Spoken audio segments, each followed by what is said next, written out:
All right, viewers, we're looking at is the Army Day celebrations currently panning out in the city, in the pink city, in fact, Jaipur. You're looking at celebrations. Remember, the ceremony, in fact, opened with the Chetak helicopters carrying the national flag and the army flag. The event will also feature a parade today, the Army Day Parade, a much anticipated event.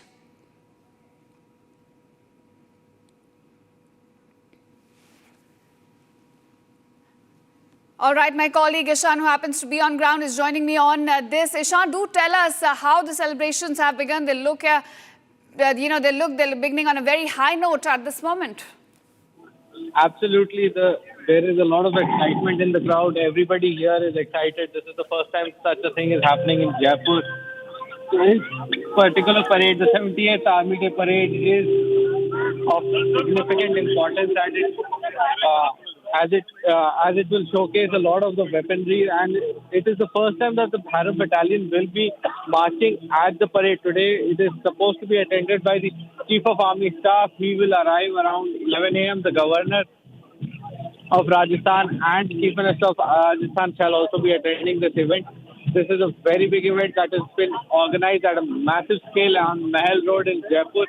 There is electric charge in the crowd. Everybody is excited to see how things turn out. And this is at this particular Army Day parade, we'll be seeing a lot of the weapons and systems on display that were used during Operation Sindhu.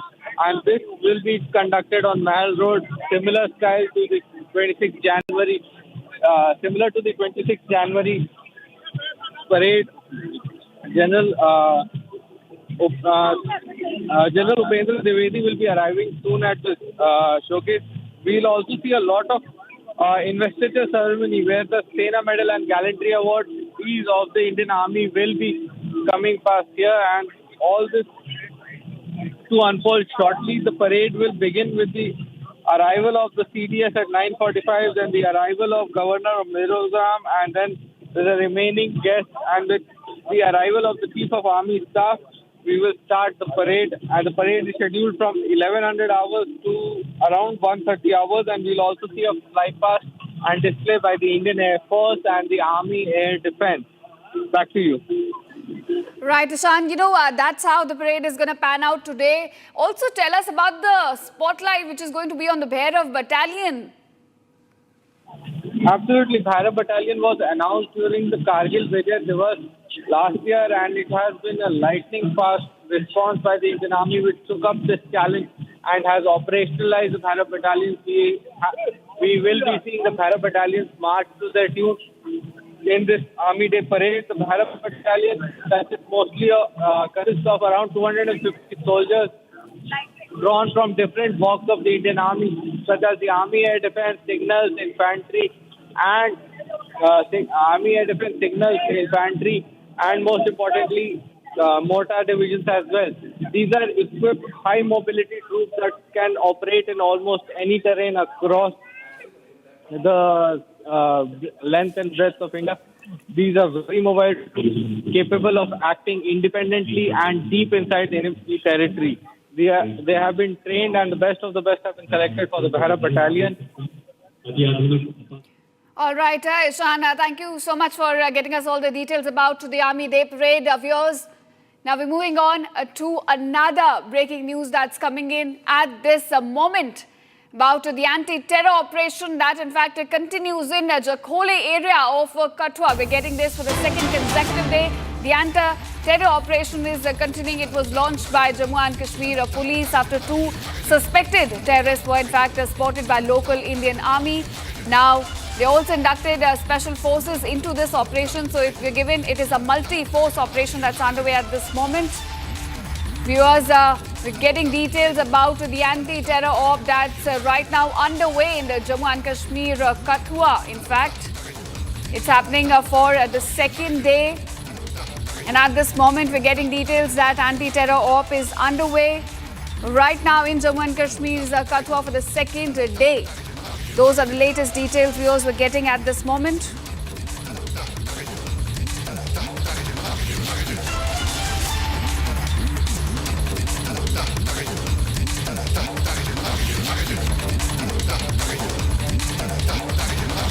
All right, my colleague Gursimran joins me from Jammu. Gursimran, do tell us about the details we're getting at this moment about the anti-terror op going on for the second consecutive day at this moment.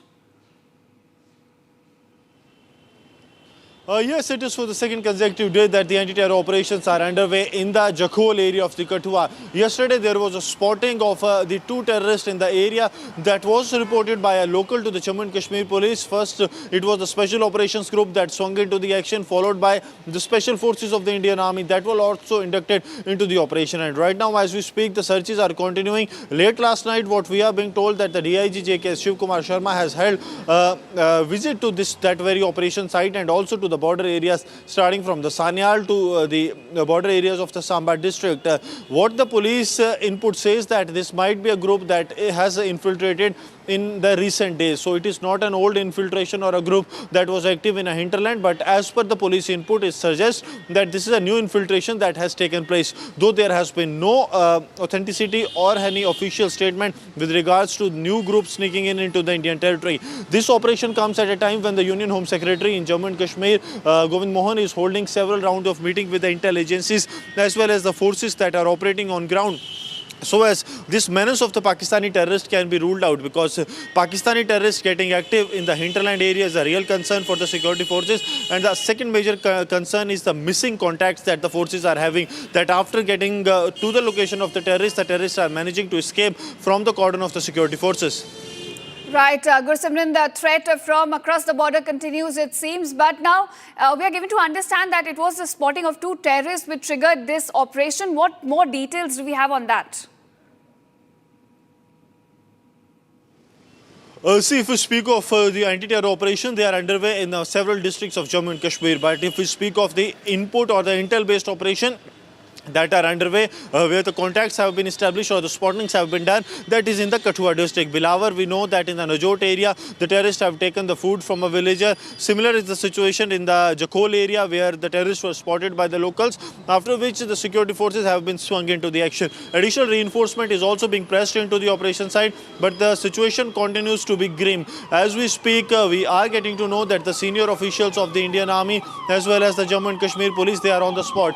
While I'll request Sarjeevan to move this way, that the senior officials of the Indian Army, they are now leaving towards the place where the Union Home Secretary Govind Mohan is scheduled to take this security assessment meeting. We are told that the DGMO of the Indian Army, Director General Military Operation, Lieutenant General Rajiv Ghai, will also be part of this meeting, in which a thorough and a threadbare discussion on the prevailing security scenario will be done.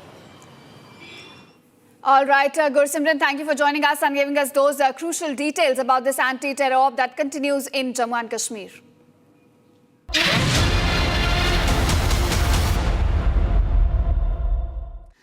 And now, viewers, shifting focus, today is a big day in Maharashtra as voters across 29 municipal corporations are casting their vote in a high-stakes local body election. The spotlight, of course, is on BMC, the richest civic body in the country.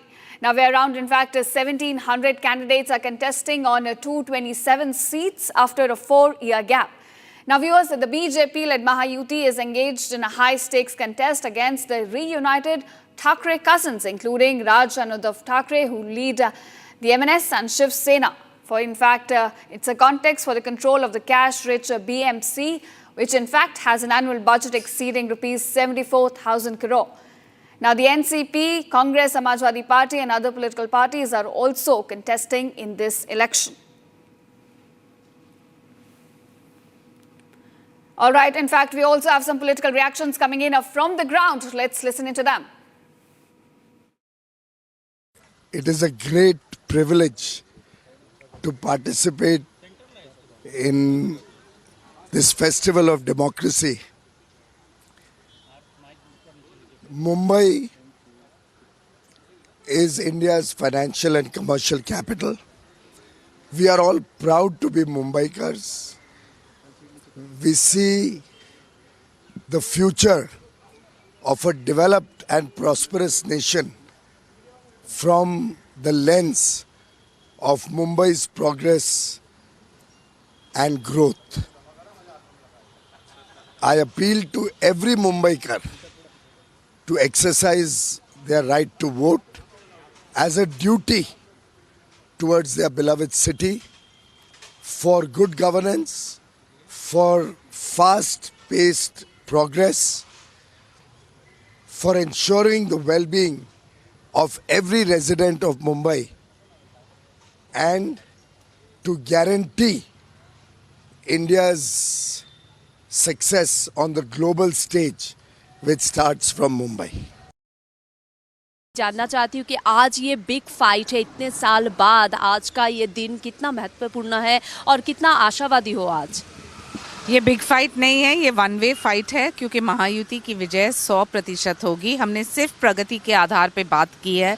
बहुत सारे लोग हैं जो बयानबाजी पे उतरे। हमने सिर्फ सकारात्मक रूप से मुंबईकर से ये विनंती की है कि आप बाहर आइए, प्रगति के लिए वोट कीजिए। जो आप खड्डे मुक्त मुंबई चाहते हैं, जो आप गिरनी कामगार के लिए घर चाहते हैं, जो आप सुएज ट्रीटमेंट प्लांट्स चाहते हैं, जो आप पर्यावरण के ऊपर ध्यान देना चाहते हैं, इलेक्ट्रिक बसेस चाहते हैं, तो महायुति एकमात्र उपाय है। जो इंफ्रास्ट्रक्चर डेवलपमेंट आपने देखा है ये अपरंपार रहा है, और उसी परिप्रेक्ष्य में विनंती है मुंबईकर को कि आप बाहर आएँ, वोट कीजिए, पहले मतदान और फिर जलपान।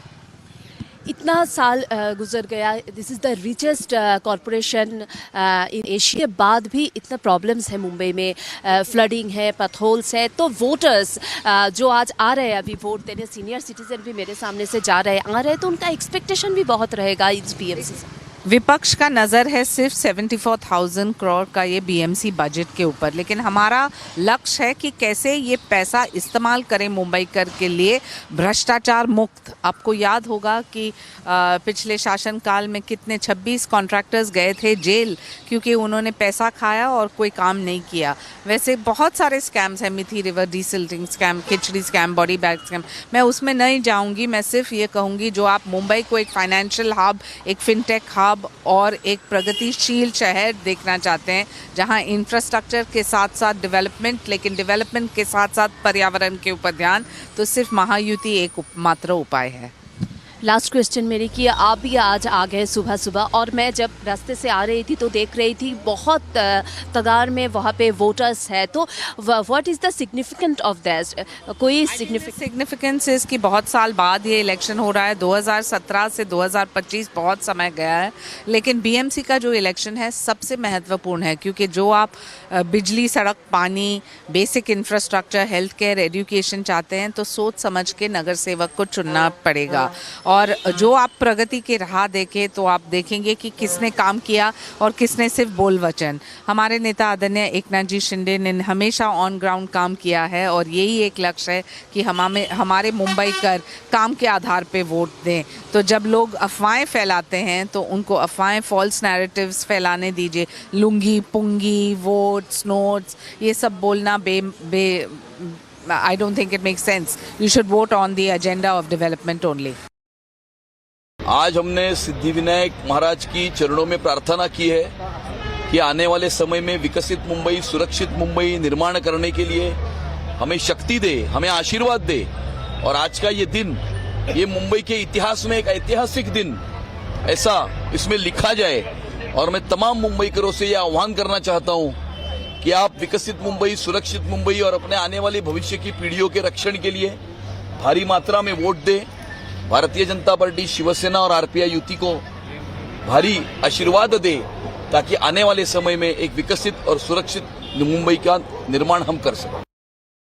जब से मोदी जी देश के प्रधानमंत्री बने तब से पुणे के लिए जो केंद्र सरकार की अनेक योजनाएं थी, उसके माध्यम से जो पुणे में काम हुआ है, उसके बाद माननीय देवेंद्र जी इस राज्य के मुख्यमंत्री के तौर पर उनकी सरकार ने जो बहुत सारा काम यहाँ पे किया है, पुणे में जो किया है, और 5 साल हमने एज ए म्यूनसिपल कॉर्पोरेशन में एज ए रूलिंग पार्टी करके जो काम किया है, तो जो काम हमने किया है वो लोगों के सामने है, पुणेकर जनता वो देख रही है, उसका अनुभव भी कर रही है। तो यही विश्वास है मुझे कि पुणेकर जनता जो है वो प्रगति को वोट करती है, वो विकास को वोट करती है, और इस पुणे का, मेरे शहर के भविष्य किसके हाथ में सुरक्षित है, ये सोचकर वोट करती है। तो एक ही चेहरा, एक ही पार्टी सामने आती है, माननीय मोदी जी की भारतीय जनता पार्टी। माननीय देवेंद्र जी की जो विजन है पुणे के लिए, ये पुणेकर जनता जानती है। तो 5 साल हमने जो काम किया केंद्र सरकार, राज्य सरकार के माध्यम से, तो इसके लिए मुझे विश्वास है कि पुणेकर जनता बिल्कुल हमारे साथ रहेगी, और फिर एक बार पुणे का मेयर भारतीय जनता पार्टी का ही बनेगा। बुनियाद थे, ये मैं पहले से कह चुका हूँ।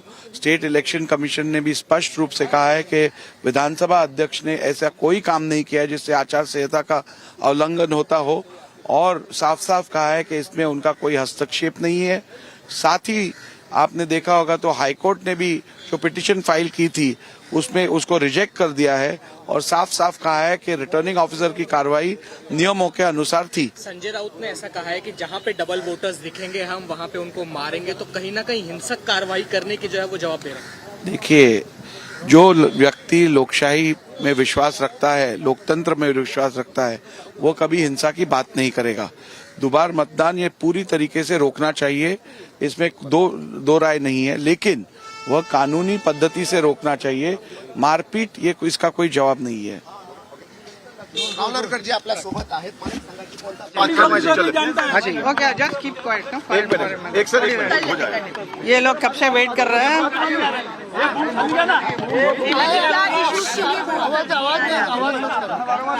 जी इतना आवाज करेंगे किसी को कुछ भी नहीं मिलेगा।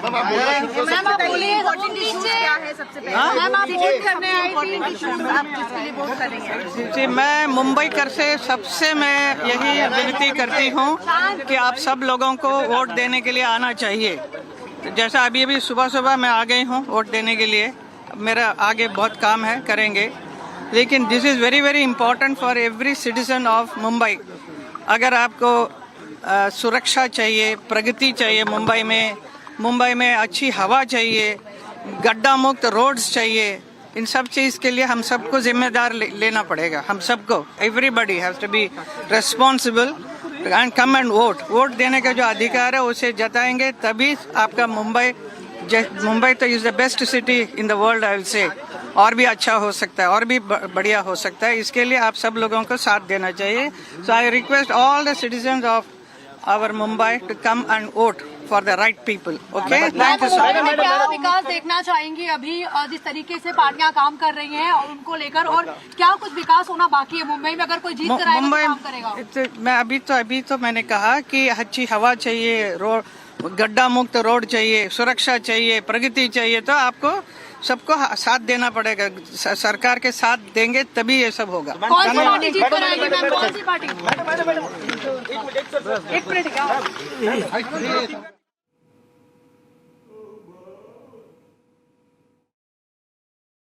लोकशाही प्रजातांत्रिक रचना का एक अनिवार्य भाग चुनाव है, और इसलिए वो नागरिकों का कर्तव्य भी है। तो संतुलित विचार करके, जनहित का विचार करके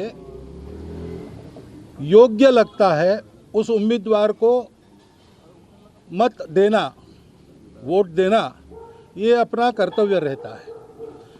उस दिन का वो पहला कर्तव्य होता है, इसलिए मैंने पहले आके नंबर लगाया। देखो, नोटा ये लोगों के मन में जो उद्वेग रहता है उसके लिए एक रास्ता दिया है, ये बात सही है, परंतु किसी को नहीं देना, यानी जो नहीं चाहिए उसको मिलना, ऐसा होता है। महाभारत में अराजक का निषेध किया है भीष्म जी ने, धिक अराजकम, ऐसा उन्होंने कहा है। तो कोई राजा नहीं है इससे जो उसमें त्यातल्या त्यात, ऐसा मराठी में कहते हैं, उसमें जो अच्छा लगता है सबसे उसको देना, ये ज़्यादा अच्छा है। कोई तो भी होना चाहिए वहाँ।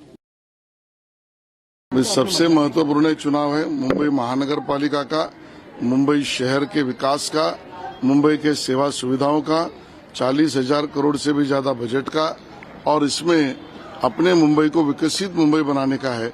मैं मतदाताओं से निवेदन करूंगा, भारी संख्या में आइए।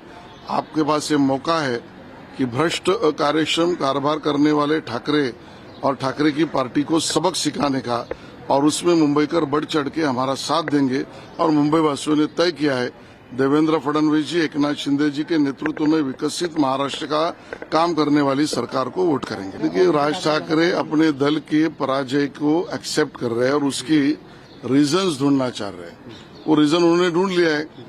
जो काम कानूनन तरीके से इलेक्शन कमीशन ने किया उसके ऊपर सवाल उठाना और इस प्रकार का संभ्रम पैदा करना, यानी अपने पराभव को मान्य करना है। 150 पार, महायुति 150 पार। हमारी रोजमर्रा जिंदगी के लिए आज का दिन है जब रिमोट कंट्रोल हमारे हाथ में आता है। सो मैं यही कहूँगा, सारे मुंबई वालों को कहूँगा आके वोट जरूर करें। रादर कि हम कंप्लेन करते हैं कि पानी नहीं आ रहा, इलेक्ट्रिसिटी नहीं आ रहा, रोड ठीक नहीं है, कचरा है, ये है वो है।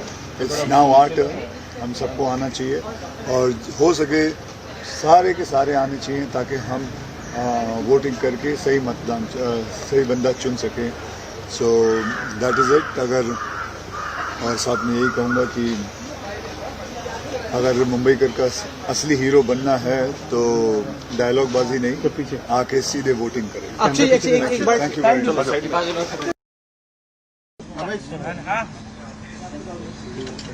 दोनों का एकच करना है। मध्ये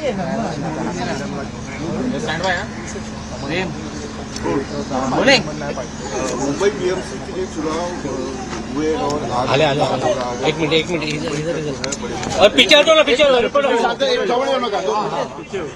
सचिन सर आगे जस्ट फिंगर जस्ट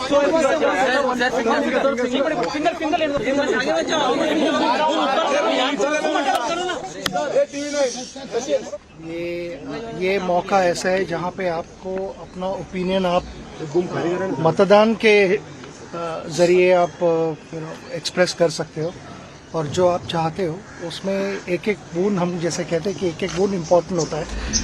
तो ये अगर रिजल्ट जो आप चाहते हो वो अगर रियलाइज करना है तो हर एक इंसान को आके मतदान करना चाहिए। लोगों से अपील मैं खुद यहाँ पे हूँ तो ये इटसेल्फ इज शोज किया ना कि it is important for every citizen. And now viewers, moving on to another breaking news. We're getting in. Tensions are flared in Hyderabad's old city area of Pul late Wednesday night at around 11:30 p.m. ahead of Sankrant celebrations. Now viewers, this is where unidentified miscreants allegedly tore down flex boards, decorations and even attempted to vandalize a local temple. Now this has sparked protests and clashes between groups from Hindu and Muslim communities, with crowds even raising slogans, belting stones and attempting to target a dargah as well in retaliation. A motorcycle was in fact also set on fire as the situation escalated around 1 a.m. in the night. Now police in this case responded swiftly, dispersing the crowds, and additional forces were also deployed on the ground to prevent further violence. Officials say that right now the situation is in fact under control, with the high alert measures in place to maintain peace in the sensitive locality.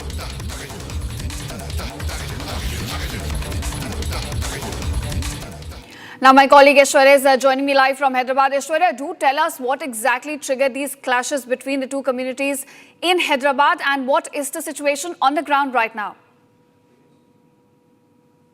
The entire episode, the entire clash happened late in the night, probably after 11:30, and lasted up to early in the morning, which is almost up to 4 is what the police have confirmed right now.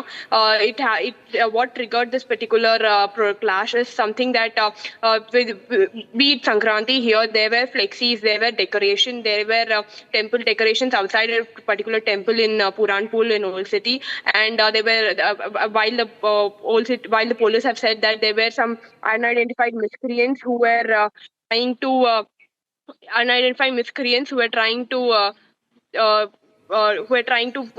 vandalize this particular thing and vandalize the temple, and that led to this clashes. The people who noticed the vandalism started the clash, and it escalated very quickly with a group of people coming on roads, streets, and fighting with each other. And the police immediately reached the spot after they got the information, and they tried to disperse the crowd there. But it escalated, and there were stone pelting happening. There were bikes that were set on fire. There were a lot of clashes that between the police as well as the crowd there. But until 4 o'clock, they tried to disperse the crowd, and the police saying that currently now the situation is under control. There were additional forces that were also deployed, and now the situation is under control, and there were barricades, and nobody is allowed currently in that particular area, so that the situation does not escalate further.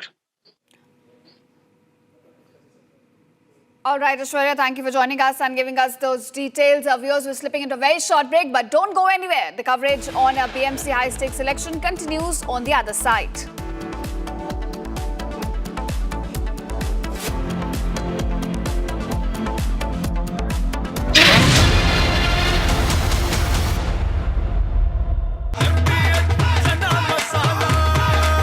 अब छोलिया हो या लोबिया, सफेद चने या काले चने, सब कुछ मजेदार बने।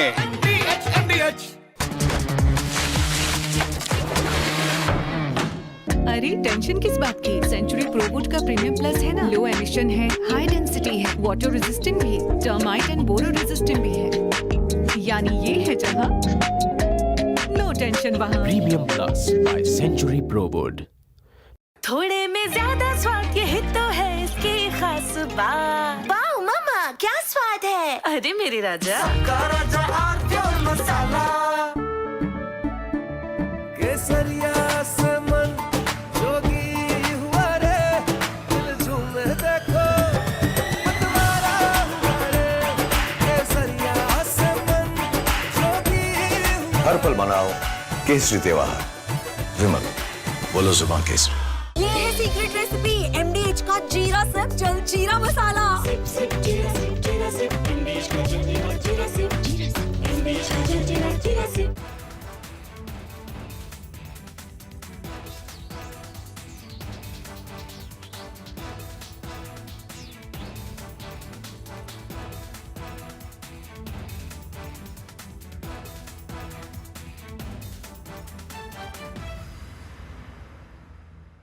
The icy cold waters of the Atlantic Ocean are getting hot, and how?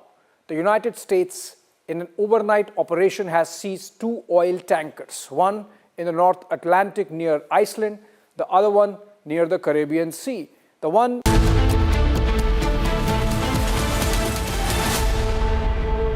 Powered by Century Ply Club Prime, रहो बेफिकर। थोड़े में ज्यादा स्वाद, यही तो है इसकी खास बात। वाओ मामा, क्या स्वाद है? अरे मेरे राजा, राजा और मसाला। अरे टेंशन किस बात की? सेंचुरी प्रोवुड का प्रीमियम प्लस है ना, लो एमिशन है, हाई डेंसिटी है, वाटर रेजिस्टेंट भी, टर्माइट एंड बोरो रेजिस्टेंट भी है। यानी ये है जहाँ नो टेंशन वहाँ। Premium plus by Century Prowood. दादी के हाथों का जादू और खुशबू से महकता घर, माँ की मुस्कुराहट और खाने की सुगंध। MDH गरम मसाला, क्योंकि हर रिश्ता है स्वाद से जुड़ा। इसको घर पे लगाओगे तो शादी का तो पता नहीं, पर घर पक्का नहीं टूटेगा। रुंगटा नहीं तो घर स्ट्रॉन्ग नहीं। रुंगटा स्टील TMT बार एकदम सॉलिड। पहाड़ों में एक हाइकिंग स्टिक भी बन सकती है। प्योर सूजी पास्ता उबालो, मिलाओ और खाओ, 8 मिनट में तैयार। क्या टेस्ट है सबका राजा हार्डकोर मसाला। The icy cold waters of the Atlantic Ocean are getting hot, and how? The United States, in an overnight operation, has seized 2 oil tankers, one in the North Atlantic near Iceland, the other one near the Caribbean Sea. The one caught or seized near Iceland is Russia flagged, and the one that's caught near the Caribbean Sea was apparently a shadow tanker, a dark tanker carrying Venezuelan oil to China. Now, both the tankers were carrying Venezuelan oil, which is sanctioned by the United States. There is an embargo. It's interesting and a little curious how the 2 tankers could leave such heavily guarded waters, which are guarded both by the US Coast Guard and the US Navy, and reach this far. In fact, in the case of the merchant vessel Marinera, which is Russia flagged and was caught near Iceland by the US Navy with help from the United Kingdom Navy, the US Navy was on the chase, hot on the chase of this vessel for about 2 weeks, which shows that it was completely tracked, and both the sides were aware, because even in the case of the Russians, a submarine was closely following or shadowing this tanker which was carrying oil for Russia. Now, it's interesting why Russia, which itself has so much of energy, needs this oil from Venezuela, and that's where the whole geopolitics comes into play. Because remember, post the capture, abduction, kidnapping of Nicolas Maduro, the president of Venezuela, by the United States. The US has been building, President Trump himself leading from the front, a scenario where they want to really grab Greenland from Denmark. And so they really want to show that the security of North Atlantic is compromised and they need to be there, and that's why they need Greenland. So maybe it's because of that we don't. From Asia's largest news headquarters, setting the agenda for Bharat.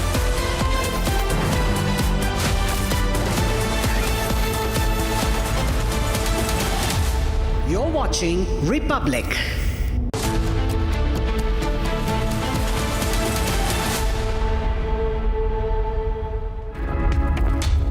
Good morning, viewers. Well, get ready for a cultural celebration like no other. Our Bharat Sangam 2026 airing on 16th of January. A spectacular confluence of literature, music and inspiring stories awaits you. From devotional melodies to folk traditions, from Bollywood glitter to Bhojpuri stardom, and from timeless literary voices to today's self-made superstars, this stage has it all. So don't miss a single moment of this extraordinary experience. Watch it all only on Our Bharat on 16th of January. And viewers, now let's take a look at the headlines we are tracking at the top of 10. It is a high-stakes battle in Mumbai. The BMC election kicks off. Over 1.03 crore voters to decide the fate of 1,700 candidates after 9-year gap. Supreme Court to hear ED's plea against Mamata Banerjee over IPAC raid today. State set for Army Day parade in Jaipur today. Rajnath Singh and Army Chief to attend the event. Iran's foreign minister dials Dr. S. Jaishankar, discusses evolving situation. And US suspends visa processing for 75 nations amid immigration crackdown.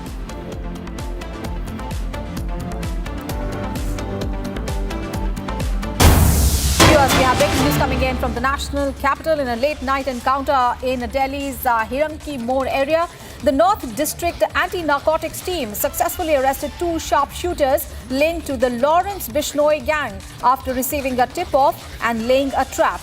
The accused, identified as Deepak and Neil, were wanted for their involvement in firing incidents in Paschim Bihar and West Vinod Nagar.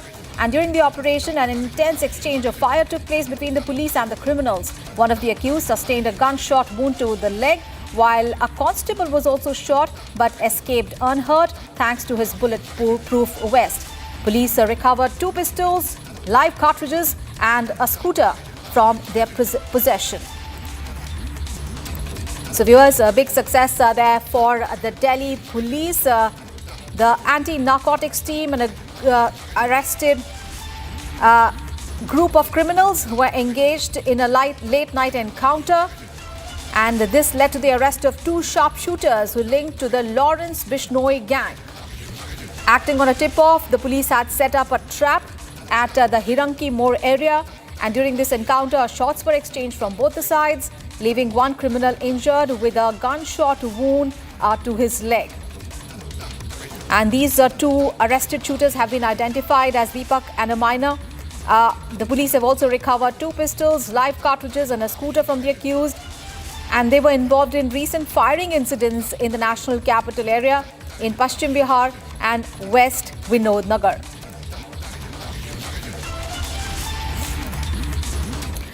All right, viewers, let's move on in the bulletin. The big story is Iran. Well, it is boiling and Iranians are protesting against the Khamenei regime. US President Donald Trump has urged Iranians to keep protesting and take over institutions and has told them that help is on the way. Well, United States has proven its military capacity in Operation Midnight Hammer, where the United States military bombarded Iran's nuclear facilities. Well, Tehran has warned neighboring countries housing US troops of retaliation if Washington intervenes in Iranian protests. And reports indicate that some personnel at the Al Udeid Air Base were advised to leave, but there is no large-scale evacuation, really, that is before last year's missile attacks. Watch this report for more.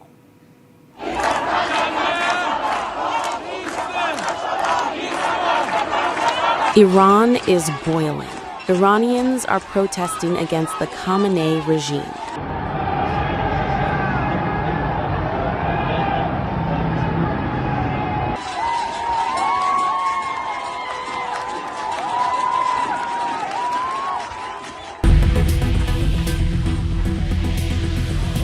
U.S. President Donald Trump has urged Iranians to keep protesting and take over institutions, and has assured them that help is on the way. Well, no, they're starting to, it looks like, and there seem to be some people killed that aren't supposed to be killed. These are violent, if you call them leaders, I don't know if they're leaders or just they rule through violence. But we're looking at it very seriously. The military is looking at it, and we're looking at some very strong options. We'll make a determination. Well, if they do that, we'll consider things targets that they wouldn't believe. If they do that, we will hit them at levels that they've never been hit before. They won't even believe it. I have options that are so strong. So, I mean, if they did that, it'll be met with a very, very powerful force. So Iran's in big trouble. It looks to me that the people are taking over certain cities that nobody thought were really possible just a few weeks ago. We're watching the situation very carefully. I've made the statement very strongly that if they start killing people like they have in the past, we will get involved. We'll be hitting them very hard where it hurts. And that doesn't mean boots on the ground, but it means hitting them very, very hard where it hurts. So we don't want that to happen. There have been cases like this where President Obama totally backed down. But this is something pretty incredible that's happening in Iran. It's an amazing thing to watch. They've done a bad job. They've treated their people very badly, and now they're being paid back. So let's see what happens. We're watching it. U.S. has proven its military capacity in Operation Midnight Hammer, where the United States military bombed Iran's nuclear facilities. U.S. B-2 stealth bombers, which flew a secretive and historic long-range mission, dropped 14 massive ordnance penetrators, also known as bunker buster bombs, on 3 critical Iranian nuclear sites: Fordow, Natanz, and Esfahan.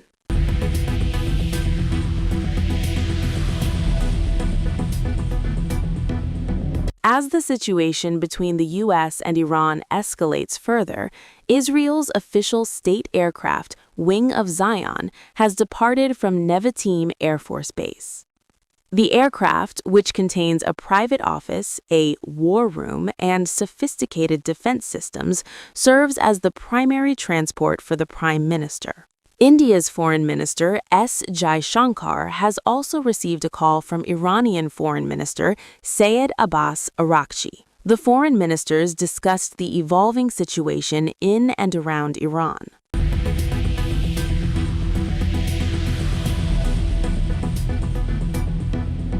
The protests began as demonstrations in Tehran's bazaars over rampant inflation. The Iranian rial surged to $1 million against the U.S. dollar, marking a significant devaluation of the national currency in a single day. The protests morphed into an uprising against the Khamenei regime.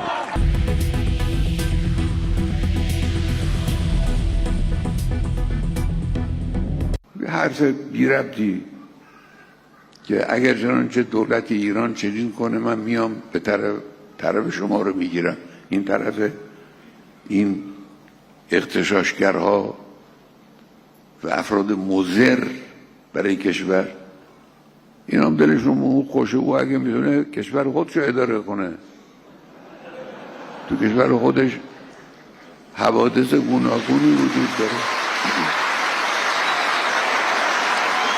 یکی واقعا در راستای خب ما اگر میخوایم کاری رو بکنیم سریع باید بکنیم. یک، به موقع انجام بدیم.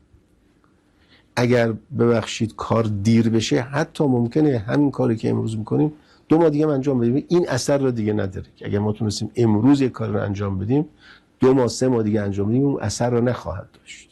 یکم در رابطه با حالا مبارزه با مفاسد اقتصادی. So far, activists have reported that 2,500 protesters and security personnel have died. The question that remains is, will the U.S. invade Iran like it did during Operation Midnight Hammer?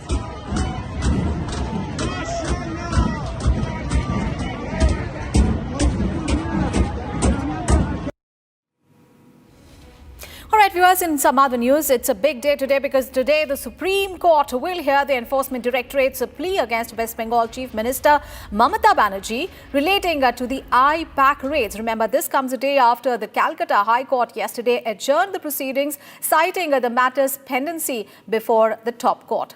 Here are all the details. Take a look. The Supreme Court today will hear Enforcement Directorate's plea against West Bengal Chief Minister Mamata Banerjee over the IPAC raids. A bench of the Supreme Court will hear ED's writ petition filed under Article 32 of the Constitution. The petition has been filed against the state of West Bengal, Chief Minister Mamata Banerjee, DGP Rajiv Kumar and Kolkata Police alleging obstruction during ED's search operation at the IPAC headquarters. On Wednesday, the Calcutta High Court had adjourned the matter after noting that ED had already moved Supreme Court with similar prayers. In its order, however, the High Court had granted liberty to parties to mention the case again after Supreme Court decides in the matter. In the Calcutta High Court, ED had sought a CBI probe against Mamata Banerjee, alleging interference in an ongoing money laundering case. The Directorate has also sought return of documents and electronic devices that Mamata Banerjee took on the day of raids at IPAC. The Trinamool Congress, however, has accused ED of using these raids as a pretext to access confidential campaign and political strategy documents ahead of the West Bengal Assembly elections. With the Calcutta High Court stepping back, all eyes are now on the Supreme Court, which is set to take up ED's plea today. Viewers, we have big breaking news coming in relating to what is really happening in Iran. Well, Iran has temporarily closed its airspace early on 15th of January. That is today issuing a NOTAM that restricted access to all flights except international arrivals and departures with a prior permission from the Civil Aviation Authority without providing any official reason. Well, this closure initially set for a few hours late on 14th of January and later was extended. And that forced the airlines to reroute or cancel flights, emptying much of the airspace over Iran and neighboring regions. Remember, this move comes amid heightened tensions following a violent crackdown on the nationwide anti-government protests in that country and the speculation of a potential U.S. military retaliation, with Iran's Air Defense Command reportedly on high alert to target any unidentified aircraft entering its territory. The airspace has since reopened, but many carriers continue to avoid the region due to the ongoing security risks there. All right, Shivam, my colleague, is now joining us live from the newsroom for more perspective on that. Shivam, it is a big, development now, which clearly shows that Iran is really in a mood to all set to preempt any action by the United States militarily.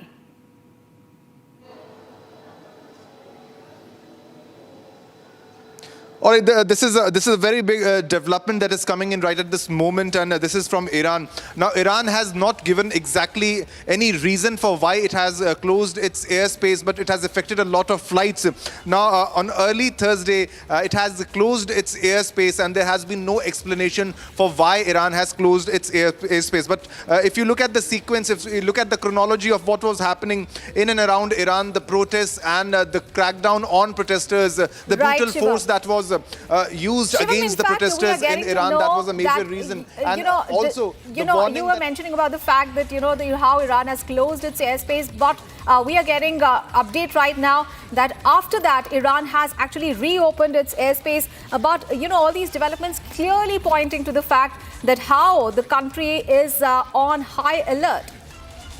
Yeah, definitely the country is on high alert because there have been severe warnings by the United States of America, especially Donald Trump, the way he was warning and he was in sort of instigating the protesters who are in Iran to keep on protesting, and also the prince who has called on for more protests. Now, what happened in Iran is because of financial crisis and the financial situation that was unfolding in Iran, people were on streets and many are dead. More than 2,000 people have been killed. Now, this includes the protesters and even the soldiers, the security officials, all those who were on duty during that time. But Iran hasn't softened its stance against the protesters, and they have said that those who are protesting in Iran they're working for US. They are blaming USA. Now, US also in the last few days have given stern warning to Iran that if it continues its crackdown on protesters, they will intervene directly, and help is on the way. This is what Donald Trump has said and has clearly mentioned that they are not looking away from a military intervention, and military intervention might be possible because you've already seen previously Iran has seen airstrikes from America during the time Iran was in a conflict with Israel. During that time also US intervened. The US has always put this in forth that Iran possesses weapons grade nuclear.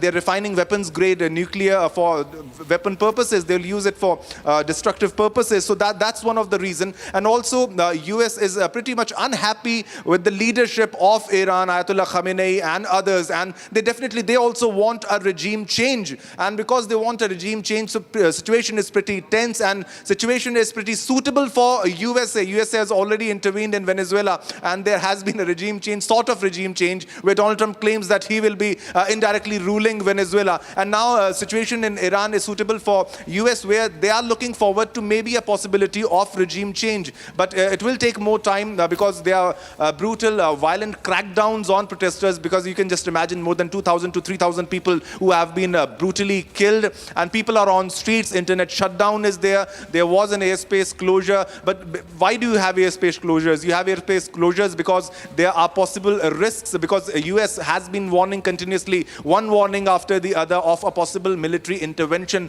which never ignores Iran. On one hand, America has also mentioned that the public messages and private messages, the messages conveyed by the Iranian authorities and the politicians and the government is on different levels. They speak differently when they speak privately to the US, and the public messages are quite different. And even Iran releases warnings against US that a possible military intervention might escalate the situation even further, and they will respond even with more brutal force.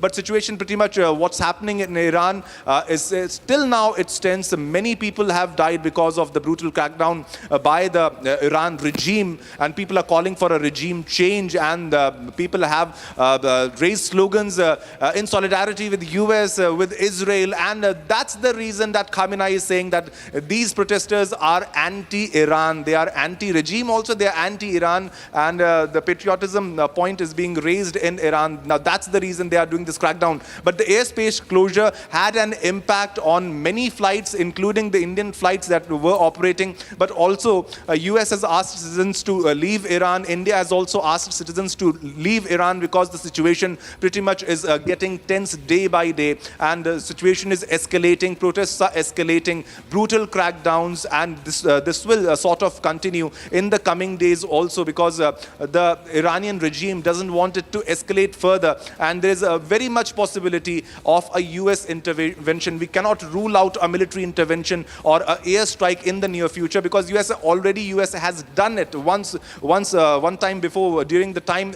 Iran and Israel were in conflict, and Iran has always been blamed of possessing nuclear weapons grade rich uranium in its possession. This is what constantly US has been alleging Iran of possessing weapon grade uranium. So there are pretty much many reasons for that, and situation becomes tense every now and then. Back to you.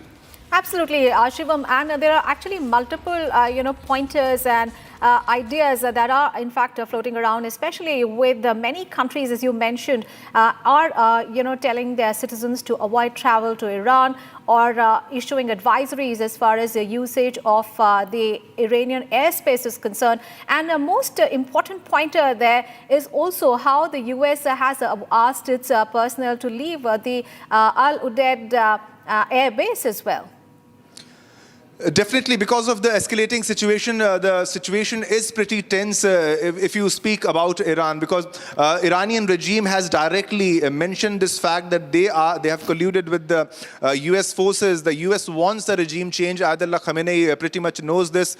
It's difficult for him to manage what's happening, the situation which is unfolding in Iran, because Iran has never seen a situation like this before, because the regime is very powerful. It has control over the administration, the authority. But this is the first time. The main reason is the financial crisis that people are struggling, because they are struggling in their day-to-day lives. And India, along with US, many countries have asked their citizens to leave Iran, because in such pretty much tense situations where you have people dying in thousands, you can't predict what will happen in the future. So it's a precautionary measure, I would rather say, that US and India had asked their citizens. Pretty much more important for US, because US warns, gives a stern warning. Every now and then US president says the help is on the way, keep on protesting, I am with you, I'll support, this won't be tolerated, that people are being killed brutally, the protesters killing will not be ignored. So such warnings means there's a threat to those who belong to US citizens who are in Iran. And also India, as a precautionary measure, had also asked the citizens to leave by available means at a security situation, because the security situation in Iran is pretty much quite tense, and it might deteriorate even further, and it will be pretty much difficult to manage situation after a while. But many airlines were affected. The situation changes every now and then, because suddenly it closed its airspace, then it opened its airspace. Things will change in the coming few days, or you say few weeks or few months, because the protesters, they are facing the worst financial crisis. Iran's financial crisis is the worst. Their currency levels has fallen to a level that was never seen before.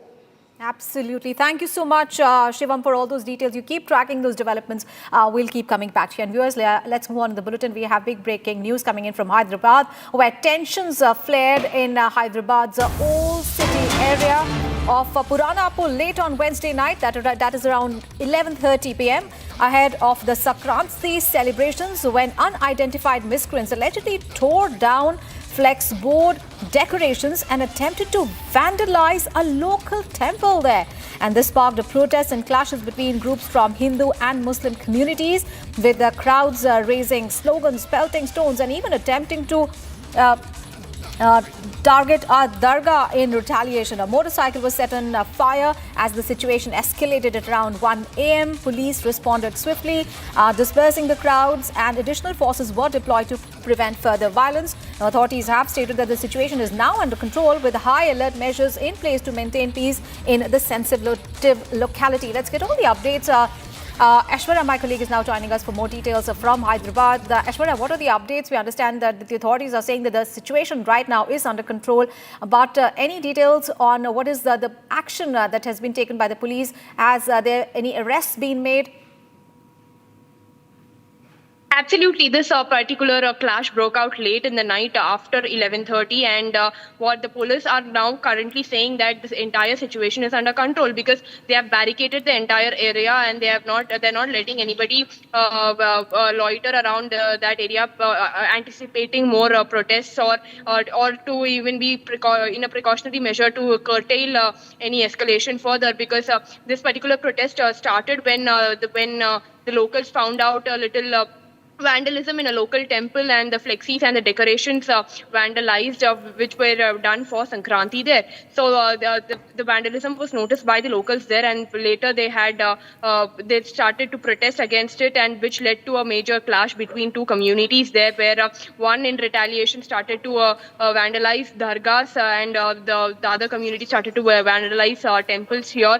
There were stone pelting reported. There were clashes between police and the people and the crowd there, where the police were trying to disperse the crowd. But however, the police have said that they were holding discussions with the two communities there, and therefore they were requesting them not to come out of their houses, and to let this particular festival go in peace and without any vandalism, without any clashes, or without any riots that possibly could take place. The police have confirmed that currently the situation is entirely under control. All right, and situation they have is been under control monitoring in the situation Hyderabad closely as after well. tensions they have flared in the Purana Pul area. Thank you so much, Aishwarya, for getting us all those updates there. And viewers, well, we are taking a very short break, but up next we'll get you all the updates from Maharashtra because it's a big day for Mumbai. The BJP-led Mahayuvati is engaged in a high-stakes contest against the reunited Thackeray cousins for the BMC elections. Rolling coverage on Republic TV. Viewers, stay with us.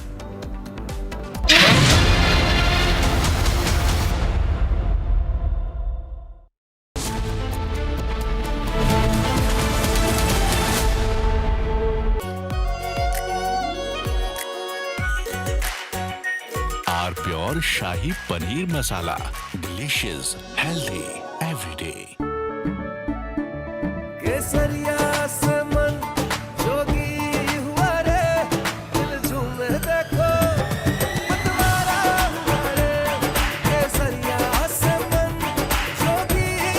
हर पल मनाओ केसरी त्योहार। विमल, बोलो जुबान Kesari. MDH की हल्दी मिर्ची धनिया करे कमाल, ये रंग दे, ये खुशबू दे, ये तीखा, ये कम पड़े, क्या निराला MDH मसाला। इसको घर पे लगाओगे तो शादी का तो पता नहीं, पर घर पक्का नहीं टूटेगा। रुंगटा नहीं तो घर स्ट्रॉन्ग नहीं। रुंगटा स्टील TMT बार एकदम सॉलिड। पहाड़ों में एक हाइकिंग स्टिक भी बन सकती है। प्योर सूजी पास्ता उबालो मिलाओ और खाओ, 8 मिनट में तैयार। क्या टेस्ट है सबका राजा आर प्योर मसाला।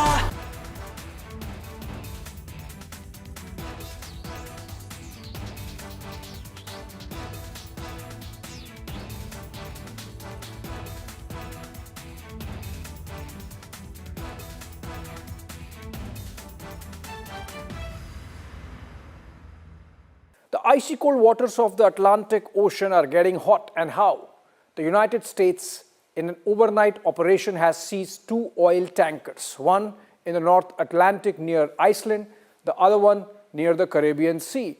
The one caught or seized near Iceland is Russia flagged, and the one that's caught near the Caribbean Sea was apparently a shadow tanker, a dark tanker carrying Venezuelan oil to China. Now, both the tankers were carrying Venezuelan oil, which is sanctioned by the United States. There is an embargo. It's interesting and a little curious how the 2 tankers could leave such heavily guarded waters, which are guarded both by the US Coast Guard and the US Navy, and reach this far. In fact, in the case of the merchant vessel Marinera, which is Russia flagged and was caught near Iceland by the US Navy with help from the United Kingdom Navy, the US Navy was on the chase, hot on the chase of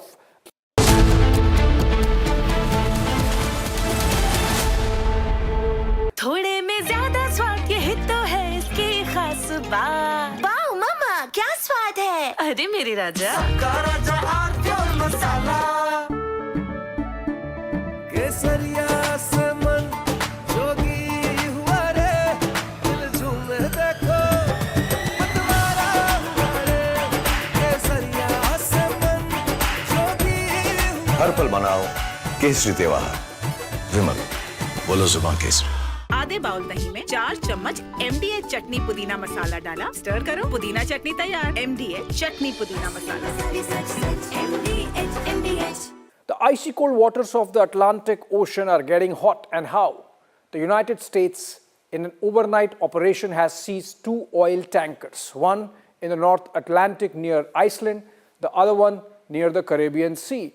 The one caught or seized near Iceland is Russia flagged, and the one that's caught near the Caribbean Sea was apparently a shadow tanker, a dark tanker carrying Venezuelan oil to China. Now, both the tankers were carrying Venezuelan oil, which is sanctioned by the United States. There is an embargo. It's interesting and a little curious how the 2 tankers could leave such heavily guarded waters, which are guarded both by the US Coast Guard and the US Navy, and reach this far. In fact, in the case of the merchant vessel Marinera, which is Russia flagged and was caught near Iceland by the US Navy with help from the United Kingdom Navy, the US Navy was on the chase, hot on the chase of this vessel, for about 2 weeks, which shows that it was completely tracked, and both the sides were aware, because even in the case of the Russians, a submarine was closely following or shadowing this tanker which was carrying oil for Russia. Now, it's interesting why Russia, which itself has so much of energy, needs this oil from Venezuela, and that's where the whole geopolitics comes into play. Because remember, post the capture, abduction, kidnapping of Nicolas Maduro, the president of Venezuela, by the United States, the US has been building, President Trump himself leading from the front, a scenario where they want to really grab Greenland from Denmark. And so they really want to show that the security of North Atlantic is compromised and they need to be there, and that's why they need Greenland. So maybe it's because of that, we don't know. But taken together, it's clear that in the case of merchant vessel Marinera and the merchant vessel Sofia, which was caught, a dark fleet caught from near Caribbean. Group, this is not just music, it is the heartbeat of the army, disciplined, resolute and timeless, echoing through the proud strides of EME and the Bengal Engineer Group Band. देवियों और सज्जनों, आत्मनिर्भर भारत के तहत स्वदेशी विकास से operation सिंदूर एवं दुश्मन के खिलाफ आने वाले सभी ऑपरेशन जीतने में सक्षम अब आपके सामने है कॉम्बैट सपोर्ट वेपन सिस्टम। इस श्रेणी में सर्वप्रथम आपके सामने ZU-23mm ट्विन बैरल गन, जो कि एक एंटी एयरक्राफ्ट गन है। इस गन को लो लेवल फ्लाई करने वाले एयर टारगेट को इंगेज करने के लिए डिजाइन किया गया है। नेतृत्व 50 लाइट एरी रेजिमेंट के नायब सूबेदार वी राजेश के हाथों में। लड़ाई के दौरान वल्नरेबल एरिया को दुश्मन के एयर अटैक से बचाने के लिए इस गन का इस्तेमाल किया जाता है। यह एक light weight, simple to operate, highly mobile, high rate of fire करने वाली एंटी एयरक्राफ्ट गन है। जब किया शत्रु ने दुस्साहस और पड़ी आन पर परछाई, टूटा पौरुष का कीर्तिमान, तू एक पड़ा 100 पर भारी। ZU-23 के पीछे इसी श्रेणी का अगला वेपन सिस्टम L-70, नेतृत्व 322 AD रेजिमेंट के कैप्टन नितिन शर्मा द्वारा। 3.5 किलोमीटर की मारक क्षमता वाली ऐसी मोबाइल गन, जिसे सेना की टुकड़ियों, हवाई अड्डों एवं महत्वपूर्ण ठिकानों को लो लेवल फ्लाइंग विमानों के खतरों से बचाने के लिए विकसित किया गया है। देवी और सज्जनों, ये प्रतिकूल मौसम में भी हमला करने में पूरी तरह से कारगर है। आर्मी एयर डिफेंस का यह हथियार ऑपरेशन सिंदूर के दौरान अपनी उपयोगिता को बखूबी सिद्ध कर चुका है। अगला वेपन सिस्टम सलामी मंच की ओर अग्रसर होता हुआ M777 अल्ट्रा लाइट हाउवित्जर, जो कि अत्यंत सटीकता से 155 राउंड फायर करती है, जिससे 40 किलोमीटर तक प्रभावी फायर पावर मिलती है। आधुनिक फायर कंट्रोल सिस्टम से लैस इसे हेलीकॉप्टर द्वारा अंडरस्लंग कर किसी भी दुर्गम इलाके में डिप्लॉय किया जा सकता है। नेतृत्व 1881 मीडियम रेजिमेंट के लेफ्टिनेंट उज्जवल भट्ट। वंदे मातरम की धुन में गूंजे आर्टिलरी का बेजोड़ साथी, विजय का ये संदेश सुनाता, इसमें बसता सेना का संकल्प अटल। अल्ट्रा लाइट हाउवित्जर है हर चुनौती में राष्ट्र रक्षा का मंत्र प्रबल। बड़े ही शान से सलामी मंच के सामने से गुजरता हुआ देवी और सज्जनों, M777 अल्ट्रा लाइट हाउवित्जर। धनुष उठा प्रहार कर, तू दुश्मनों पे वार कर, रुके न तू, थके न तू, सदा चले विजय तेरी। 871 मीडियम रेजिमेंट के कैप्टन पीयूष पांडे के नेतृत्व में अगला वाहन धनुष 38 किलोमीटर अधिकतम मारक क्षमता वाली ऐसी तोप, जो बोफोर्स का स्वदेशी एवं उन्नत संस्करण है। 15 सेकंड में 3 राउंड दागने की काबिलियत वाला ऐसा हथियार, जो लंबी दूरी तक लक्ष्य को भेदने में समर्थ है।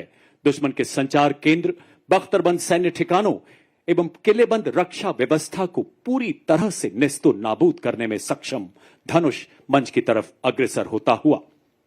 और अब आपके सामने 343 फील्ड रेजिमेंट के लेफ्टिनेंट श्याम सत्यवीर की कमान में अमोघ आगे बढ़ता हुआ 155 mm advance toad artillery gun system. इसकी लंबी मारक क्षमता 40 किलोमीटर। यह 1 मिनट में बर्स्ट मोड में 5 राउंड्स फायर कर सकती है। यह हर तरह के इलाके में संचालन के लिए गतिशील है और शूट एंड स्कूट तकनीक से लैस है। यह अत्याधुनिक प्रणाली, ऑल इलेक्ट्रिक ड्राइव, एकीकृत फायर कंट्रोल सिस्टम तथा स्वचालित गोला बारूद हैंडलिंग प्रणाली जैसे उन्नत विशेषताओं से युक्त है। बर्फ के हिम शिखर पर ना घबराया मैं, रेत पर चलकर भी ना लड़खड़ाया मैं, तूफानों का भी मैंने किया सामना, जंगलों से भी मैं गुजरता चला गया, बन गया है तन वज्र के समान अब मेरा अमोघ भारतीय सेना की तोपखाना मारक क्षमता, सटीकता और युद्ध प्रभावशीलता को कई गुना बढ़ाने में सक्षम। 40 फील्ड रेजिमेंट के जांबाज अधिकारी लेफ्टिनेंट महक भाटी की कमान में अगला वाहन यूनिवर्सल रॉकेट लॉन्चर सिस्टम सूर्यास्त्र का 300 किलोमीटर की मारक क्षमता वाला मल्टी कैलिबर रॉकेट प्लेटफॉर्म, जो गाइडेड रॉकेट्स द्वारा दुश्मन के ठिकानों को लंबी दूरी से ध्वस्त करने में पूरी तरह से सक्षम है। भारतीय आर्टिलरी में इस फोर्स मल्टीप्लायर का आगमन सेना की लंबी दूरी की तीव्र प्रहार क्षमता को कई गुना बढ़ा रहा है। मंच की तरफ शान से आगे बढ़ता हुआ यूनिवर्सल रॉकेट लॉन्चर सिस्टम। पत्थरों को ठोकर से उड़ा दे हम, चट्टान आए राह में तो सीने से हटा दे हम, आए अगर कोई बाधा तो बढ़कर करे हम मुकाबला, आग बनकर हम चुनौतियों के पंख दे जला।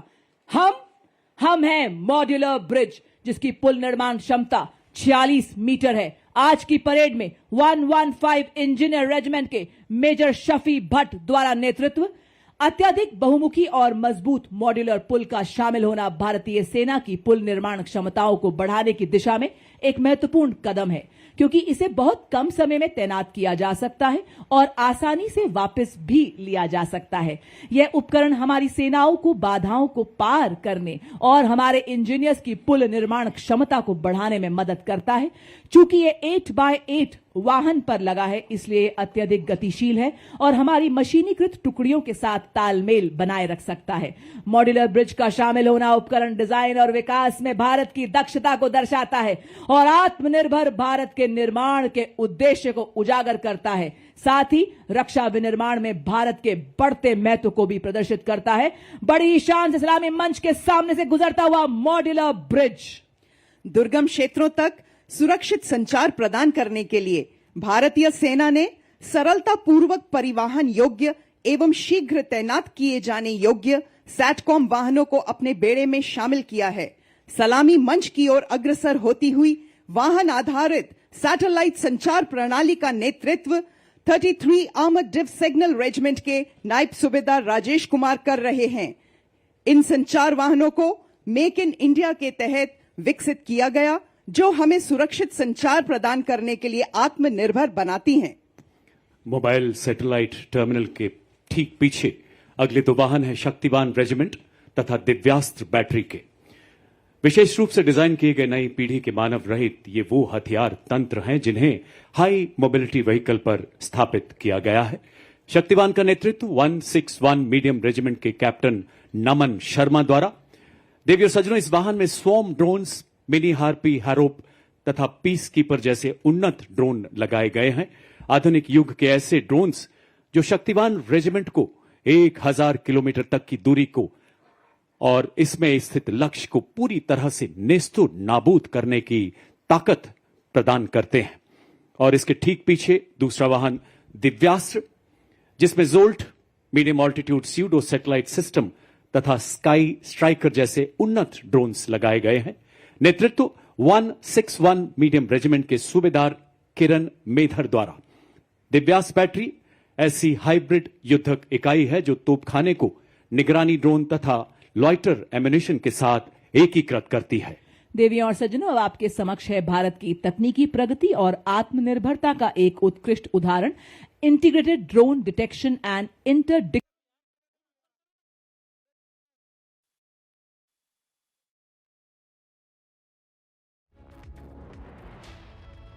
These are the visuals from Jaipur, the 78th Army Day, which is being celebrated in Jaipur. And this is the first time the Army Day Parade is being held in the Pink City. And this is being held around Mahal Road in Jagatpura. It started around 10. And this event shows discipline, strength, modern warfare capability, the power and strength of the Indian military, the Indian Army.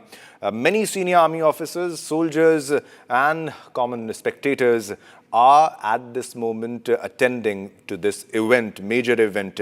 Mizoram Governor General V.K. Singh also is as a chief guest at the parade. Rajasthan CM Bhajanlal Sharma, you can see Governor Haribhau Bagre, Chief of Defence Staff General Anil Chauhan, and many other senior army officers and dignitaries present at the moment. This is the Army Day Parade. Now, traffic has also been diverted at the Mahal Road area of Jagatpura.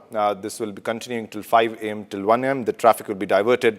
The general public has been appealed to use alternative routes. And these are the spectacular visuals, as you can see, of our Veer Jawans, our Veer soldiers, our brave soldiers on your television screen, as you can see. Visuals coming from Jaipur, the 78th Army Day Parade, the visuals of the Army Day on your television screen of our brave soldiers. So this is from Jaipur on Army Day, that is January 15, 2026, marking a historic milestone as the 78th Army Day celebrations are unfolding for the first time outside a military cantonment in Jaipur, bringing the Indian Army's valor, discipline and cutting-edge prowess directly to the heart of the Pink City. So this is a salute that's being given. These are the armored vehicles, the rocket launchers and the defense technology that our military has, the capability we have to give response to any eventuality, in any circumstances. We can quickly respond, and we can respond in a very strong manner. And this is a parade of the Army Day Parade on 15 January. All right, we have Ishan on phone line. Ishan, if you can brief on what's happening right now in Jaipur. We are showing our viewers the live visuals we are getting from Jaipur. If you can speak on the visuals. Right now you can see the IDDIS vehicle that has been developed by DRDO across the state. This provides protection against drone warfare, and now behind the IDDIS vehicle is the drone jammer technology vehicle. Now these have also been developed by DRDO, our Swadeshi system, and they provide ruthless protection against drones, loitering munitions, and other such systems. Behind that is the Pinaka multi-barrel launch system, 70-kilometer range system. This provides area denial to the Indian Army that has massive ordnance capability that can destroy targets up to 70 kilometers away. These are all part of the artillery corps that are now giving salute to the Chief of Army Staff. You can see that the crowd is totally excited, and this is the first time such an event is happening in Jaipur. And the entirety of the parade is excited to see the star of the show, that is the BrahMos missile system and Akash missile system that will be coming up shortly. And all these systems have been brought here for one میلیون لیتر سوخت قاچاق توسط ضابطان عزیز توقیف شده. این کشتی هیچ گونه اسناد و مدارکی And these visuals, as you can see, the brave soldiers, and also the main highlight is the Bhairav Battalion, the new Bhairav Battalion, the robots, the kamikaze drones, Operation Sindoor missiles, which are debuting at this Army Day Parade today. Latest visuals, live visuals you're getting from Jaipur. Shows our military technology, our prowess, a wide range of, I would like to mention, the high-tech weapons are on display, which includes robots, kamikaze drones, new raised battalions and advanced missile systems, which were, ladies and gentlemen, used in Operation Sindoor. So these visuals might be sending shivers down the spine of the Pakistan Army and the Pakistan government. They might be looking at all the latest upgraded technology and missiles that are ready for use in case of any misadventure by our neighbors who pose to be a threat. These are a wide range of high-tech weapons, kamikaze drones, new technology. And the center of attraction was also the new Bhairav Battalion, a position between the para-special forces and regular infantry units. It was raised as part of the Army's recent restructuring, drawing operational lessons from global conflicts, including Operation Sindoor. So on display are artillery, rocket capabilities, several missile and launcher systems. BrahMos is there, Pinaka is there, BM-21, Grad is there, Smirk and indigenous Akash Tir on show, several drones also on display, including Mini Harpy, Harop, Peacekeeper and Sky Striker that will be on display and are being displayed right now at this moment. It's a moment of pride for the nation and moment of pride for the Pink City, for Jaipur. This is the first time the Army Day Parade is being held in Jaipur. The CM is there. Various dignitaries are there at that location right now. And this is ongoing, and live visuals on your television screen. As you can see, latest visuals. The artillery platforms also are on display, such as the Advanced Towed Artillery Gun System, US imported M777 Ultra Light Howitzer, also part of the parade. Recently introduced Sapper Scout unmanned ground vehicle also. All right, we have Ishan back with us. Ishan, latest technology and a clear message to our hostile neighbors that if you do any misadventure, then we are pretty much ready once again for another strike. Ishan, over to you.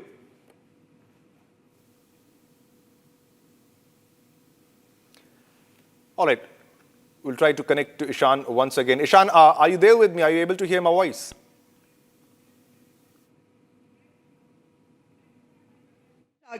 और अब आपके सामने भारतीय सेना का प्रतिबिंब एक झांकी के रूप में, जो भारतीय सेना की नवीन हथियार प्रणाली, ऑपरेशन सिंदूर की कहानी एवं भारतीय सेना के परफॉर्म से ट्रांसफॉर्म से परफॉर्म करती यात्रा को दर्शा रहा है। सर्वप्रथम आप देख सकते हैं ऑल टेरेन व्हीकल, ऑपरेशन सिंदूर का दृश्य। उसी के पीछे झांकी में जो भारतीय सेना के शौर्य, साहस, जोश और ताकत को दर्शाता है।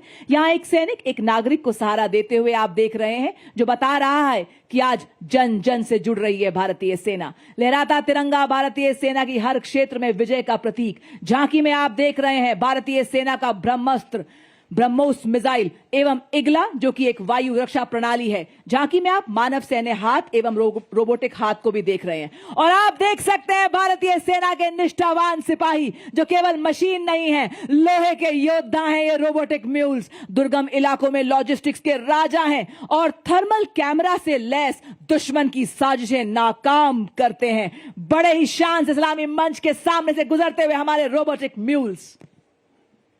देवी और सज्जनों, अगला कॉलम नई पीढ़ी के उपकरणों का है, जिसे आर्मी डिजाइन ब्यूरो द्वारा विकसित किया गया है।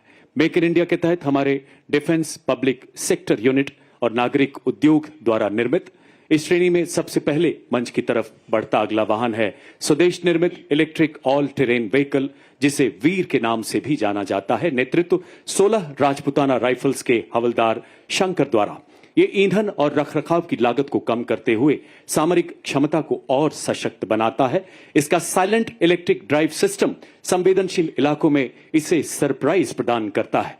नेतृत्व captain Manish Singh. Ladies and gentlemen, you'll be now witnessing the true spirit of Atmanirbhar Bharat, wherein an in-house innovation of the Indian Army is unveiled. The innovation coming to the saluting days is of the Sapper Scout RP version 2.0 multi-utility unmanned ground vehicle, developed and led by Major Raj Prasad RS of 7 Engineer Regiment. It is a multi-role 6-wheel drive all-terrain UGV with multifarious capabilities. The detachment next to it is of the heavy autonomous utility and logistic vehicle led by Havaldar Rajesh Rawat of 618 EME Battalion. और अब आपके समक्ष एग्मा ई-सारस 500 वाहन। यह एक multi role मानव रहित ground vehicle पर एक integrated tethered aerial surveillance system है। साथ ही आप देख रहे हैं एरावत 1000, जो कि मॉड्यूलर मिशन पेलोड वाला एक इंटीग्रेटेड रोबोटिक मानव रहित ग्राउंड व्हीकल है। एग्मा का नेतृत्व हवलदार गुरुदेव सिंह एवं एरावत का नेतृत्व हवलदार अरिजीत सिंह कर रहे हैं। एग्मा ऑल टेरेन मानव रहित ग्राउंड व्हीकल पर बना लगातार एरियल निगरानी, कम्युनिकेशन रिले और सेंसर डिप्लॉयमेंट को संभव बनाता है। एरावत सर्विलियंस एयरस्पेस, लॉजिस्टिक्स और टैक्टिकल सपोर्ट मिशन के लिए एक मोबाइल बेस के तौर पर काम करने के लिए तैयार किया गया है। यह चुनौतीपूर्ण माहौल में सैन्य अभियानों को सशक्त बनाता है। एरावत और एग्मा के बाद अगला दस्ता लॉजिस्टिक ड्रोन मीडियम ऑल्टीट्यूड का। आत्मनिर्भर भारत के राष्ट्रीय संकल्प के अंतर्गत स्वदेश में विकसित और निर्मित ये उन्नत भारतीय ड्रोन 4000 मीटर की ऊंचाई तक उड़ान भरने में सक्षम है। 20 किलोग्राम तक का भार ले जाने की क्षमता वाला ये ड्रोन सिस्टम 40 मिनट तक उड़ान भर सकता है। इसकी परिचालन सीमा 20 किलोमीटर है। नेतृत्व 3 नागा के हवलदार विवेक द्वारा ड्रोन आधुनिक युद्ध में निर्णायक शक्ति बनकर उभरते हुए। और इसी के साथ आप देख सकते हैं त्रिनेत्र लॉइटरिंग म्यूनिशन सिस्टम, नेतृत्व हवलदार टी पवन के हाथों में। यह एक उन्नत मानव पोर्टेबल इलेक्ट्रिक मानव रहित हवाई वाहन है जिसे सटीक हमले और वास्तविक समय की टोही के लिए डिजाइन किया गया है। और इसी के साथ आप देख सकते हैं हमारे पैरा ट्रूपर हवाओं का सीना चीरते हुए आसमानों की हद तक सुना रहे हैं ये 3 रंगों की गौरव गाथा। आपके सामने हमारे पैरा ट्रूपर हवलदार दिलीप उपाध्याय और उसी के ठीक पीछे आप देख सकते हैं हमारे दूसरे para trooper havildar Ajay Singh.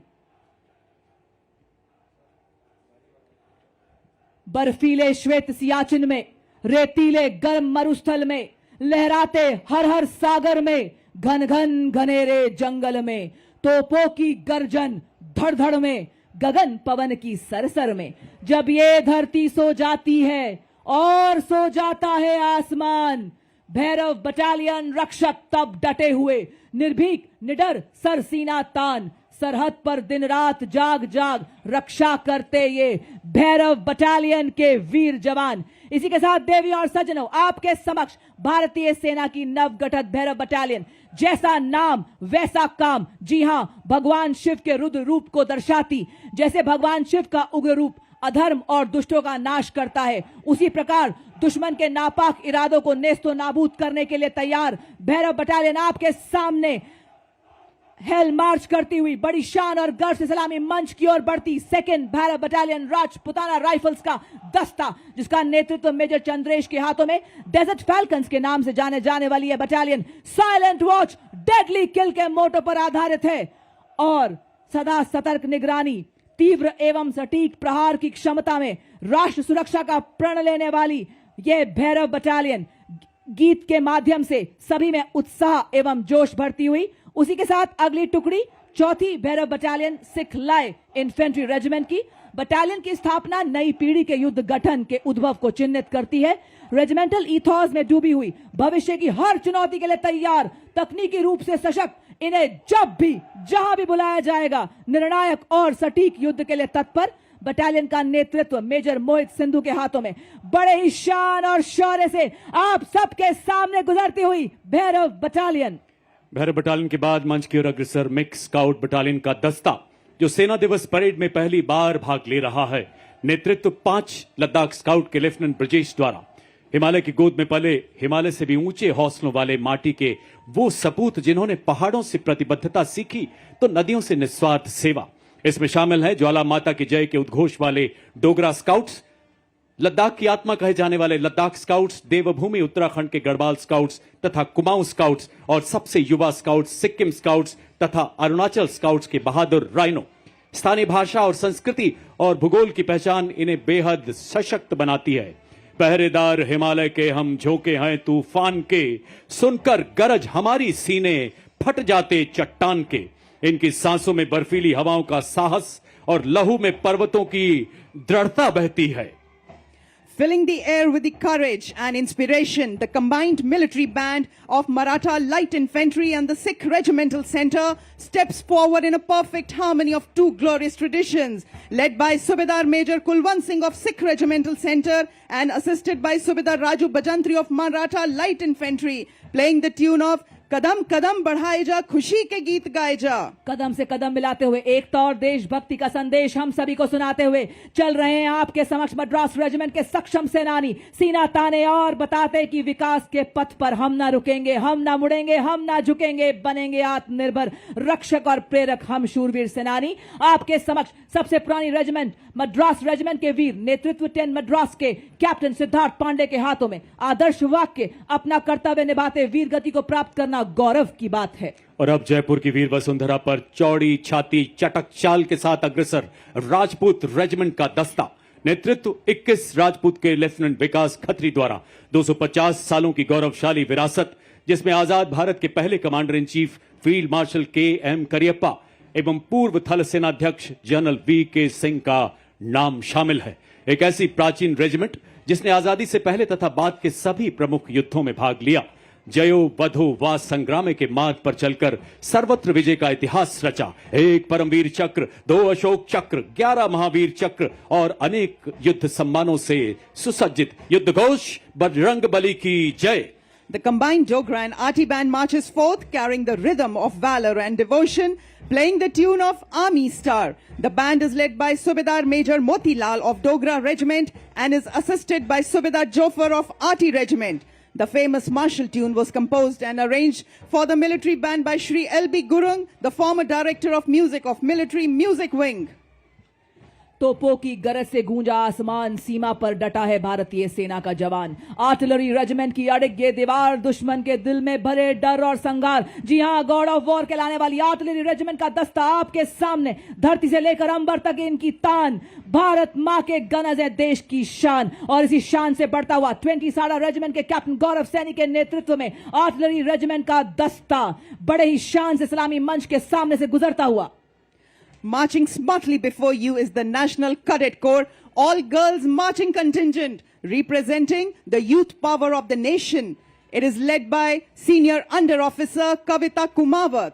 This marching contingent comprises of 170 senior wing cadets, including representatives from different parts of the country, reflecting the true all-Indian character of the NCC. The contingent symbolizes unity, discipline, leadership, and national pride.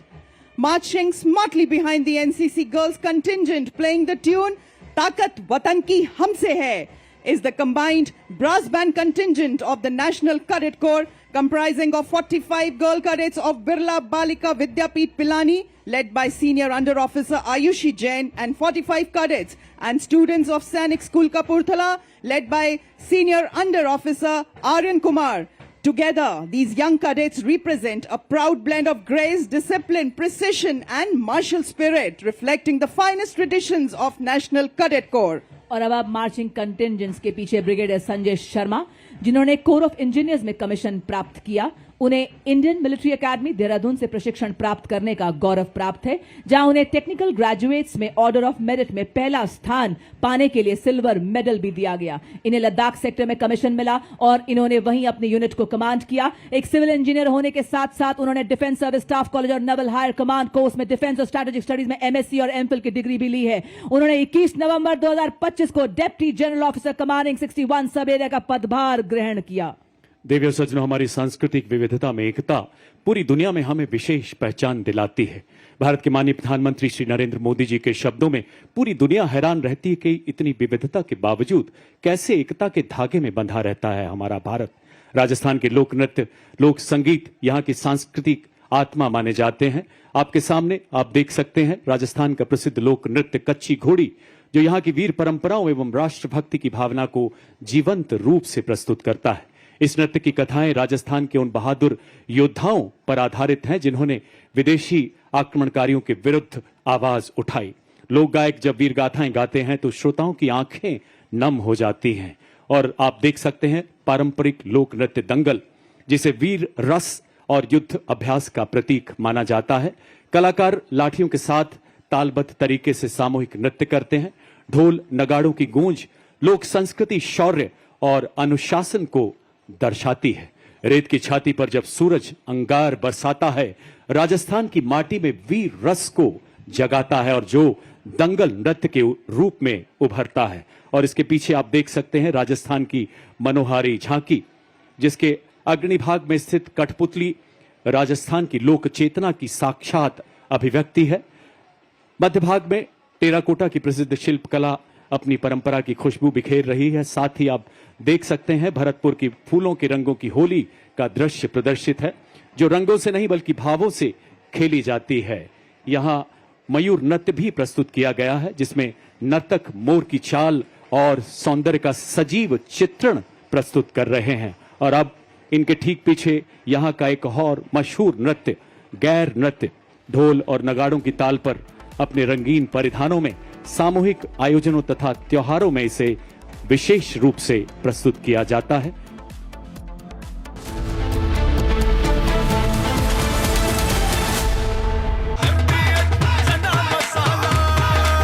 अब छोलिया हो या लोबिया, सफेद चने या काले चने, सब कुछ मजेदार बने।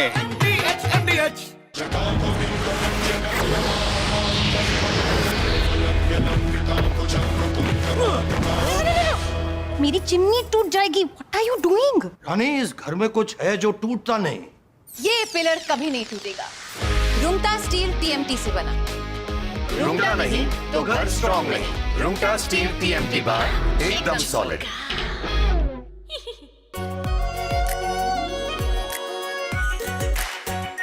Are pure shahi paneer masala, delicious, healthy everyday.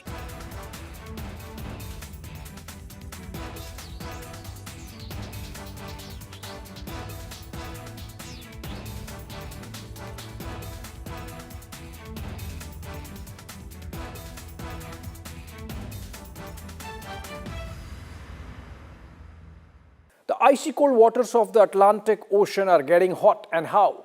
The United States, in an overnight operation, has seized 2 oil tankers, one in the North Atlantic near Iceland, the other one near the Caribbean Sea.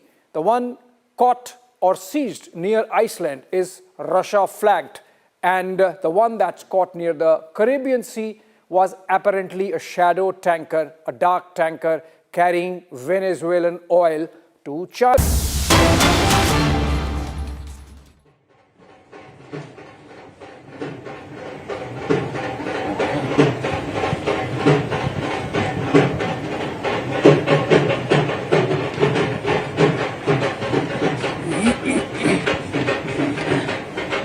Following this beautiful performance are the soldiers of Madras Regiment who will be performing Chenda Warrior Dance. The Chenda Warrior is a distinctive feature of the Madras Regiment, incorporating the traditional Chenda drum and the martial art elements from Kerala. The Chenda Warriors bring with them the thunder of tradition and the rhythm of courage. The powerful beats of Chenda are not merely music. They are a call to unity, discipline, and indomitable spirit of soldiers.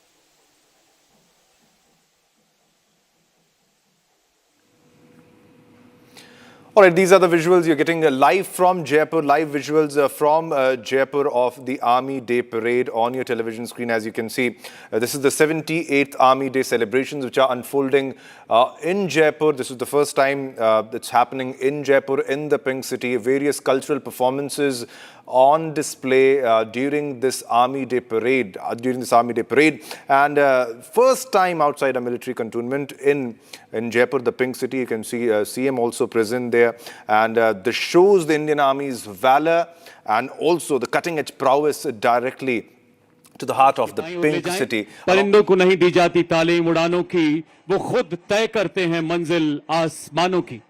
कुछ ही पलों में आप देखेंगे 202 और 253 army aviation squadron के ध्रुव एवं Rudra helicopter arrowhead formation में महल road के आसमान पर अपनी दिलेरी के हस्ताक्षर करते नजर आएंगे।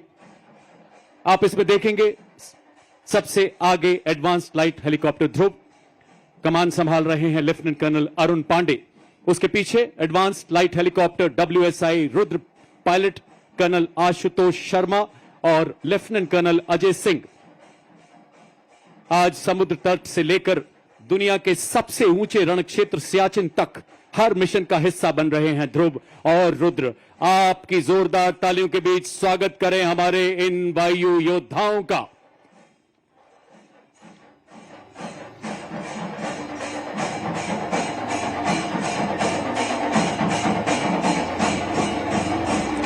और इसके ठीक पीछे डायमंड फॉर्मेशन में अपाचे और LCH प्रचंड कमान संभाल रहे हैं 451 आर्मी एविएशन स्क्वाड्रन के कर्नल विक्रांत शर्मा, सेना मेडल।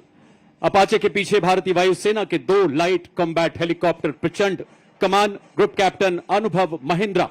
दूसरे प्रचंड के पायलट हैं विंग कमांडर हार्दिक पटेल और प्रचंड के पीछे अपाचे 2 की कमान लेफ्टिनेंट कर्नल मयंक पुन, सेना मेडल के हाथों में। भारतीय सेनाओं की त्रिशक्ति के प्रबल प्रहार को ऑपरेशन सिंदूर में पूरे देश ने ही नहीं पूरी दुनिया ने देखा है देवी और सज्जनों। और थल सेना तथा वायुसेना के अद्भुत समन्वय को प्रतिबिंबित करती ये फॉर्मेशन मंच की तरफ बढ़ता हुआ अपाचे बेजोड़ मारक क्षमता, उन्नत एवियोनिक्स, अत्याधुनिक सेंसर वाला बेजोड़ अटैक हेलीकॉप्टर। जोरदार तालियों से आइए स्वागत करें हमारे शौर्य के इस प्रदर्शन का।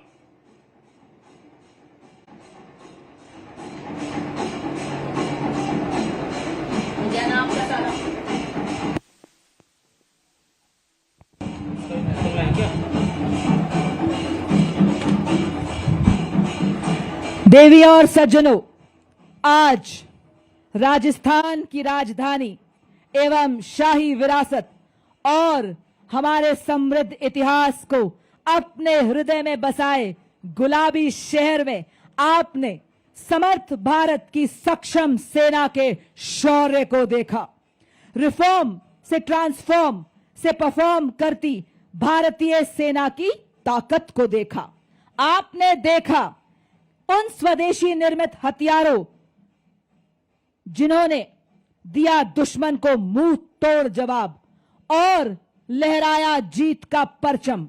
आपने देखा उन शस्त्रों को, उन उपकरणों को जिन्होंने बढ़ाया भारत का गौरव, दुश्मन पर किया प्रहार और बताया कि मैं हथियार नहीं हूं बल्कि संदेश हूं, शत्रु को चेतावनी हूं, भारत की सेना का जोश हूं, आक्रोश हूं और भारत मां का रक्षा कवच हूं।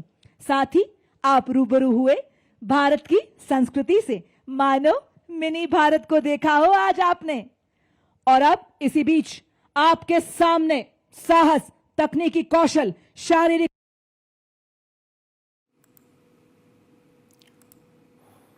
All right, so these were the visuals from Jaipur on your television screen. 78th Army Day Parade, which was being held and is being held right now. Live visuals from Jaipur. For the first time, the Army Day Parade was being held in the city, and the event showed the discipline, strength and modern military power of the Indian Army. A large number of senior Army officers, soldiers and spectators are present right now in Jaipur, and very well you can see the military prowess and our air defense technology, our air aviation technology, the air defense aviation technology, artillery, rocket systems on display in Jaipur, which included BrahMos and a lot more.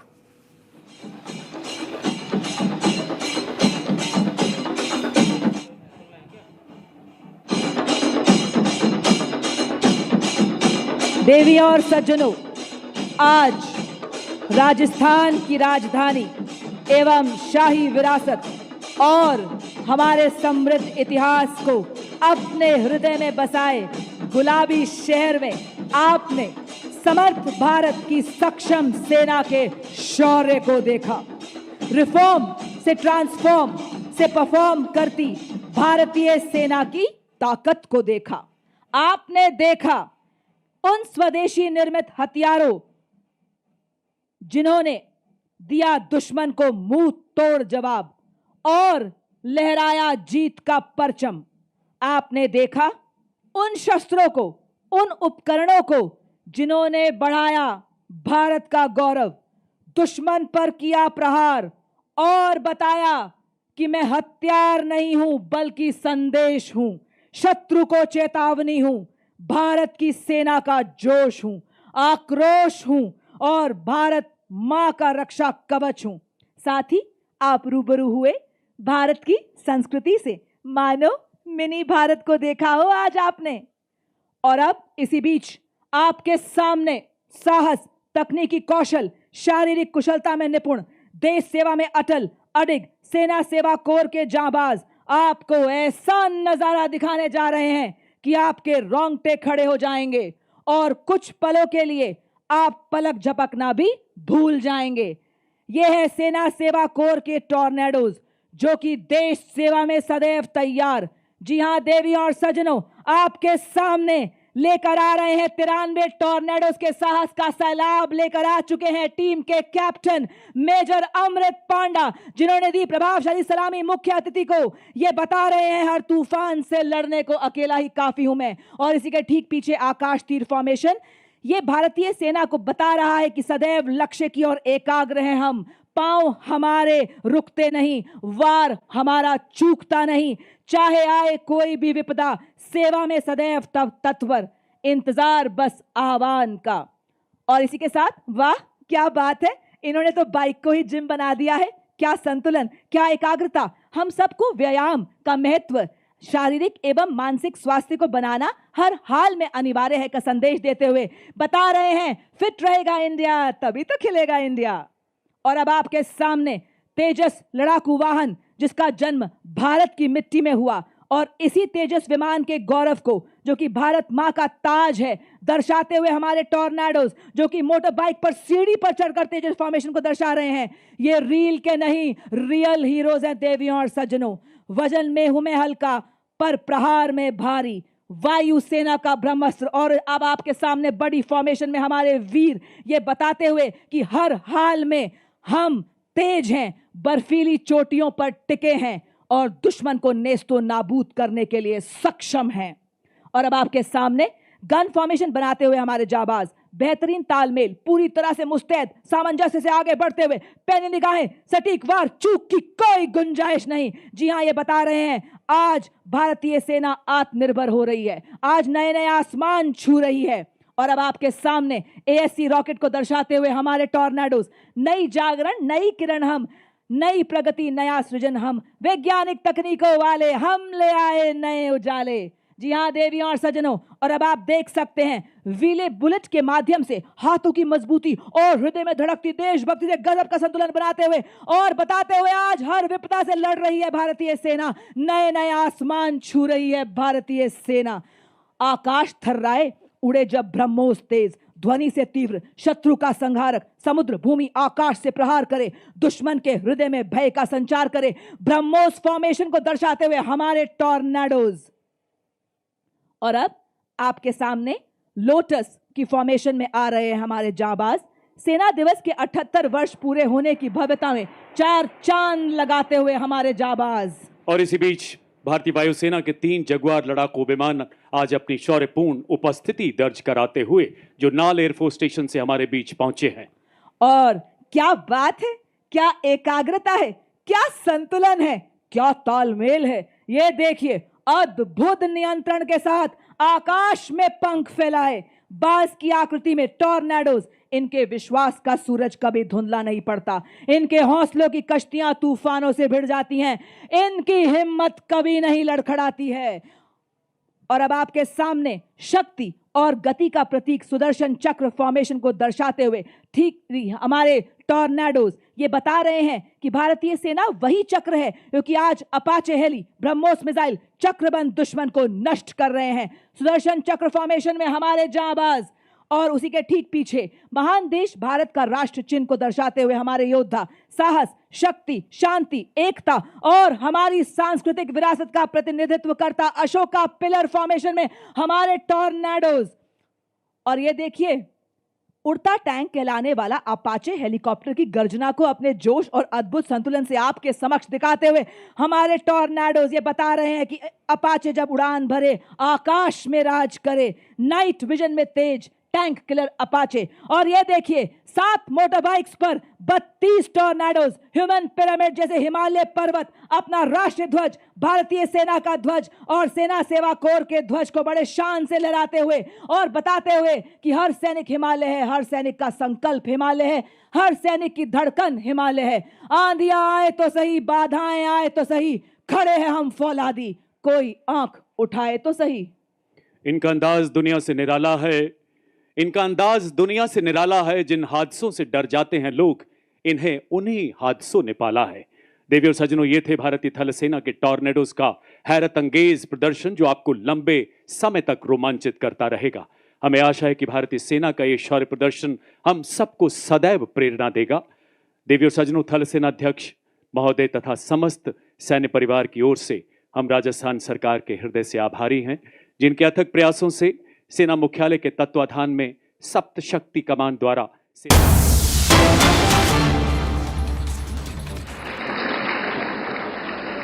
गुलामी के आखिरी वर्षों में जब भारत की आजादी तय हो चुकी थी, उस समय इसी सेंट्रल हॉल में भारत के संविधान की रचना के लिए संविधान सभा की बैठकें हुई थी। भारत की आजादी के बाद 75 वर्षों तक ये इमारत भारत की संसद रही और इसी हॉल में भारत के भविष्य से जुड़े अनेक महत्वपूर्ण निर्णय, अनेक चर्चाएं हुई। अब लोकतंत्र को समर्पित इस स्थान को भारत ने संविधान सदन का नाम दिया है। कुछ समय पहले ही भारत के संविधान को लागू हुए 75 वर्ष हुए हैं। मैं इस संविधान सदन में आप सभी अतिथियों का आना भारत के लोकतंत्र के लिए बहुत विशेष है। साथियों, ये चौथा अवसर है जब कॉमनवेल्थ स्पीकर्स और प्रिसाइडिंग ऑफिसर्स की कॉन्फ्रेंस भारत में हो रही है। इस बार इस कॉन्फ्रेंस का मुख्य विषय effective delivery of parliamentary democracy है। आप सभी जानते हैं कि जब भारत आजाद हुआ तो उस दौर में ये आशंका व्यक्त की गई थी कि इतनी डाइवर्सिटी में भारत में लोकतंत्र टिक नहीं पाएगा। लेकिन भारत ने इसी डाइवर्सिटी को डेमोक्रेसी की ताकत बना दिया। एक सबसे बड़ी आशंका ये भी थी कि अगर भारत में लोकतंत्र अगर जैसे तैसे टिक भी गया तो भारत किसी भी हालत में विकास नहीं कर पाएगा। लेकिन भारत ने साबित किया कि डेमोक्रेटिक इंस्टीट्यूशंस और डेमोक्रेटिक प्रोसेसेस डेमोक्रेसी के स्टेबिलिटी, स्पीड और स्केल तीनों देते हैं। भारत दुनिया की फास्टेस्ट ग्रोइंग मेजर इकोनॉमी है। आज भारत में यूपीआई दुनिया का सबसे बड़ा डिजिटल पेमेंट सिस्टम है। आज भारत दुनिया का सबसे बड़ा वैक्सीन प्रोड्यूसर है। आज भारत दुनिया का नंबर 2 स्टील प्रोड्यूसर है। आज भारत में दुनिया का तीसरा सबसे बड़ा स्टार्टअप इकोसिस्टम है। आज भारत दुनिया का तीसरा सबसे बड़ा एविएशन मार्केट है। आज भारत में दुनिया का चौथा सबसे बड़ा रेल नेटवर्क है। आज भारत में दुनिया का तीसरा सबसे बड़ा मेट्रो रेल नेटवर्क है। आज भारत दुनिया का सबसे बड़ा मिल्क प्रोड्यूसर है। आज भारत दुनिया का दूसरा सबसे बड़ा राइस प्रोड्यूसर है। फ्रेंड्स, भारत में डेमोक्रेसी का अर्थ लास्ट माइल डिलीवरी है। हम एक लोक कल्याण की भावना से हर व्यक्ति के लिए बिना किसी भेदभाव के काम कर रहे हैं और इसी लोक कल्याण की भावना के कारण बीते कुछ वर्षों में भारत में 25 करोड़ लोग गरीबी से बाहर निकले हैं। In India, democracy delivers. साथियों, भारत में डेमोक्रेसी इसलिए डिलीवर करती है क्योंकि हमारे देश में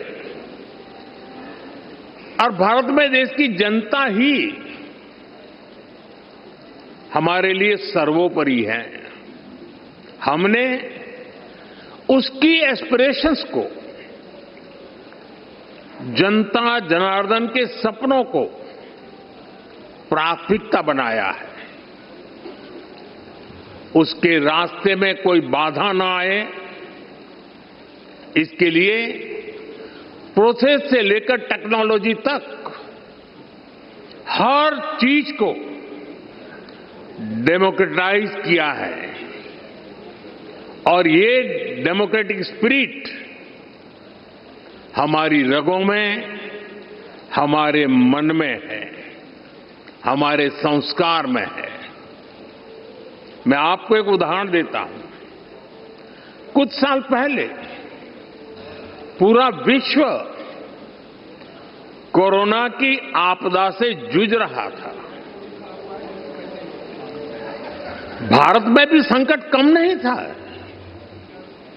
लेकिन उन चुनौतियों के बीच भी भारत ने 150 से ज्यादा देशों को दवाइयां और वैक्सीन पहुंचाई।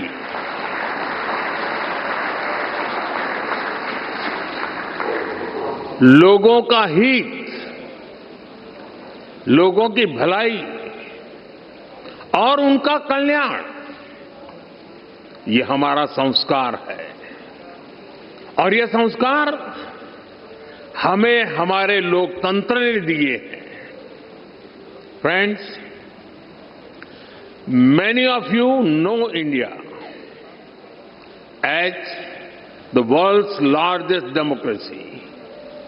Truly, the scale of our democracy is extraordinary. Consider India's general elections held in 2024.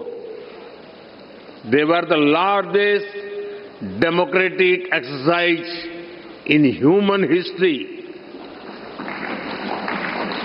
Nearly 980 million citizens were registered to vote. This number is larger than the population of some continents.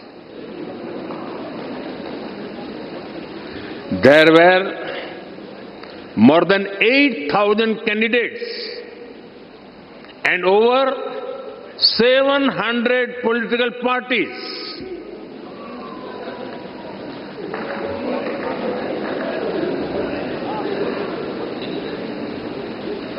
The elections also saw record participation by women voters.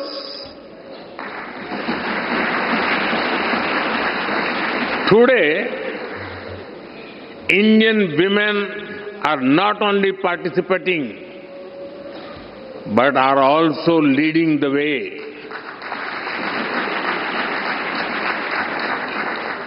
The President of India, our first citizen, is a woman. The Chief Minister of Delhi, the city which we are in right now, is a woman. In rural and local government bodies, India has about 1.5 million elected women representatives. They represent almost 50% of the leaders at the grassroots, which is globally unparalleled. Indian democracy is also rich in diversity. Hundreds of languages are spoken. There are over 900 television channels across different languages. Thousands of newspapers and periodicals are published. Very few societies manage diversity at this scale. India celebrates such diversity because our democracy has a strong foundation. Our democracy is like a large tree supported by deep roots. We have a long tradition of debate, dialogue, and collective decision making. India is called the mother of democracy. Our sacred texts, the Vedas, are over 5,000 years old. They refer to assemblies where people met to discuss issues. Decisions were taken after discussion and agreement. We are the land of Bhagavan Buddha. The Buddhist Sangha used to have open and structured discussions. Decisions were taken through consensus or voting. Further, there is a 10th century inscription from the Indian state of Tamil Nadu. It describes a village assembly that worked with democratic values. There were clear rules for accountability and decision making. Our democratic values have been tested by time, supported by diversity, and strengthened generation after generation. Friends, Commonwealth की कुल जनसंख्या का लगभग 50% हिस्सा भारत में बसता है।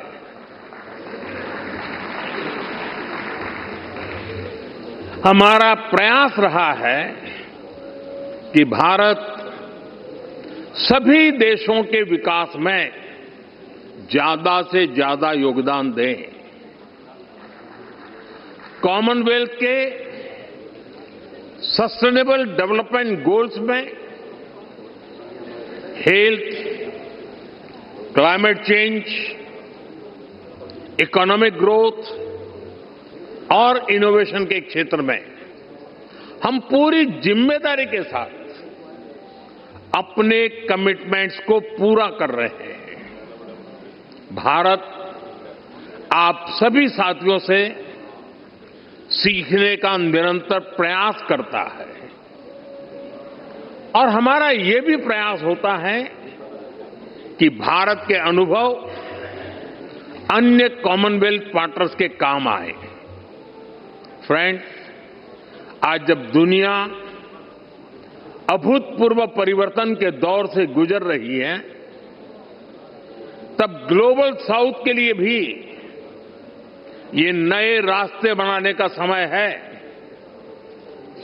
भारत हर global platform पर ग्लोबल साउथ के हितों को पूरी मजबूती से उठा रहा है।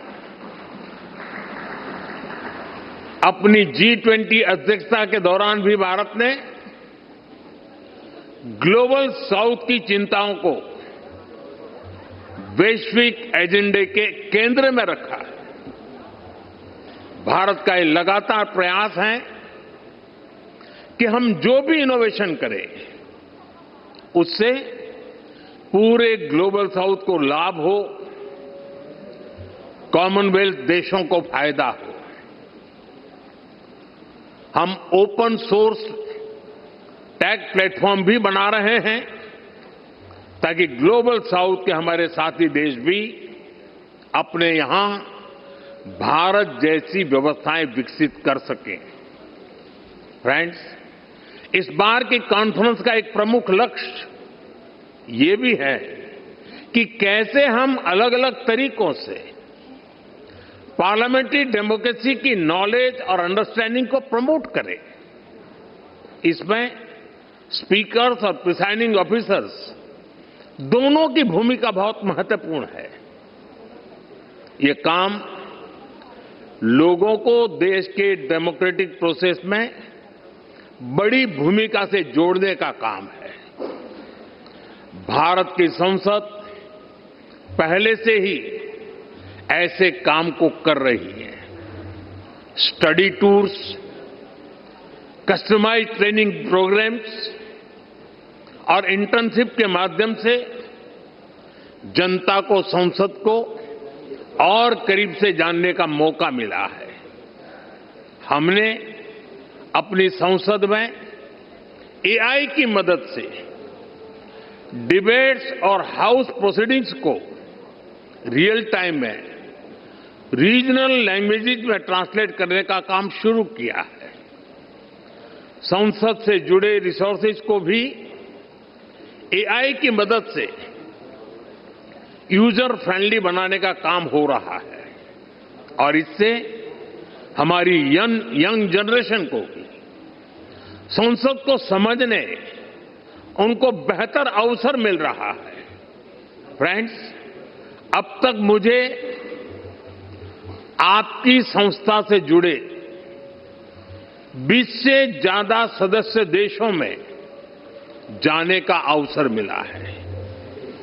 कई सांसदों को संबोधित करने का सौभाग्य भी मिला है। जहां जहां मैं गया मुझे बहुत कुछ सीखने को मिला।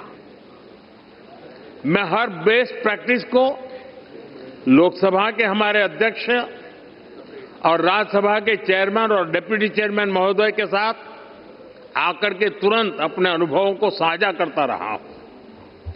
मुझे विश्वास है कि ये कॉन्फ्रेंस सीखने और सिखाने के इस क्रम को और समृद्ध करेगी। इसी कामना के साथ आप सभी को मेरी बहुत बहुत शुभकामनाएं। धन्यवाद। Thank you, Honorable Prime Minister, for your profound and forward-looking address which will undoubtedly inspire the parliamentary democracies across the Commonwealth. Ladies and gentlemen, with this, we come to the conclusion of the inaugural ceremony. All right, that was Prime Minister Narendra Modi speaking at the 28th Conference of Speakers and Presiding Officers of the Commonwealth in New Delhi. 61 speakers and presiding officers of 42 Commonwealth countries and 4 semi-autonomous parliaments are attending the conference. All right, viewers, let's move on in the bulletin. We have breaking news coming in. US President Donald Trump has reiterated that he is not ruling out any options for the United States to acquire Greenland, while expressing optimism that something will work out in negotiations. Speaking to reporters in the Oval Office following a meeting between Vice President J.D. Vance, Secretary of State Marco Rubio and the Prime Ministers of Denmark and Greenland, Donald Trump declined to comment on whether military force was under consideration to secure the semi-autonomous Danish territory. Danish Foreign Minister Lars Løkke Rasmussen acknowledged a fundamental disagreement with the United States position, but confirmed that both sides had agreed to establish a working group to address the differences and explore potential paths forward.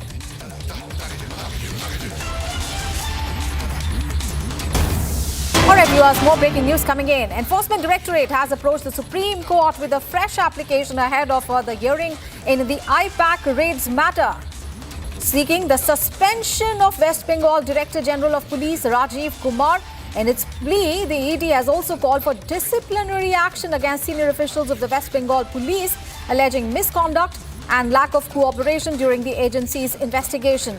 The central agency has further urged the apex court to direct the Department of Personnel and Training and the Union Ministry of Home Affairs to initiate disciplinary proceedings against the officials concerned. All right, let's get a perspective on what really is happening. Shravan Sen, our executive editor, is joining us on the phone line for more details. Shravan, this is ED has approached the Supreme Court with a fresh application, and this comes even as the hearing in the IPAC raids matter is due. What can we make of this development? Well, in fact, the application has now been filed before the Supreme Court with on the grounds that they're essentially looking for an investigation to be carried out by the Central Bureau of Investigation. This is with regards to the Chief Minister's entering a premise which was being searched by the Enforcement Directorate. It does not end there. In fact, the Enforcement Directorate in its application has indicated that their officers, 3 of them, which includes an assistant director, was allegedly threatened by the Chief Minister and her aides, which basically includes the Chief Secretary and also other top bureaucratic people from the state of West Bengal, and prevented them from carrying out their duties. In fact, preventing them from perhaps the investigation that was being carried out. They're essentially looking at the fact that this is perhaps a dangerous precedent that has been set by the Chief Minister of West Bengal. In fact, preventing them from carrying out an active investigation. And more importantly, it does not end there. Independent witnesses who were basically present there, who were there to document what was transpiring, they were basically prevented from carrying out doing their duties. Now, these are some of the allegations that have been leveled by the Enforcement Directorate. There is a counter that has been filed by the West Bengal government. In fact, FIRs have already been registered against Enforcement Directorate officers where they have been charged of stealing political data. A response to that has actually come in from the Enforcement Directorate saying that no political party is being targeted here. More importantly, this is an active investigation since 2017, and they have got fresh evidence, and that is the reason why an IPAC office was basically raided by the Enforcement Directorate.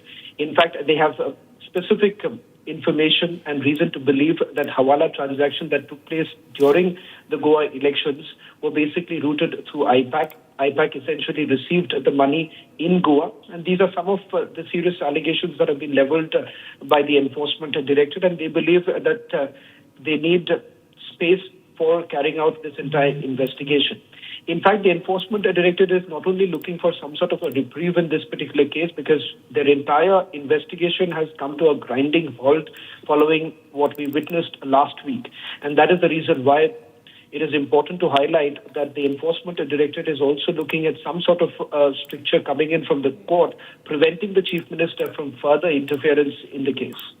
All right, Shravan, thank you so much for getting us all those updates. And viewers, let's get more updates as far as US President Donald Trump's stance on Greenland is concerned, because he has reiterated that he's not ruling out any options for the United States to acquire Greenland, while expressing optimism that something will work out in negotiations. Speaking to reporters in the Oval Office following a meeting between Vice President J.D. Vance, Secretary of State Marco Rubio and the Prime Ministers of Denmark and Greenland, Trump declined to comment on whether a military force was under consideration to secure Greenland.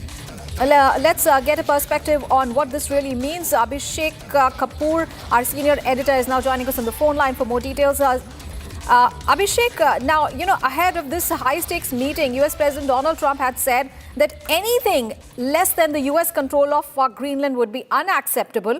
And now he says that there is, he's expressing optimism that something will work out in the negotiations. What can we make of it? Is it a mellowing down of US's stance?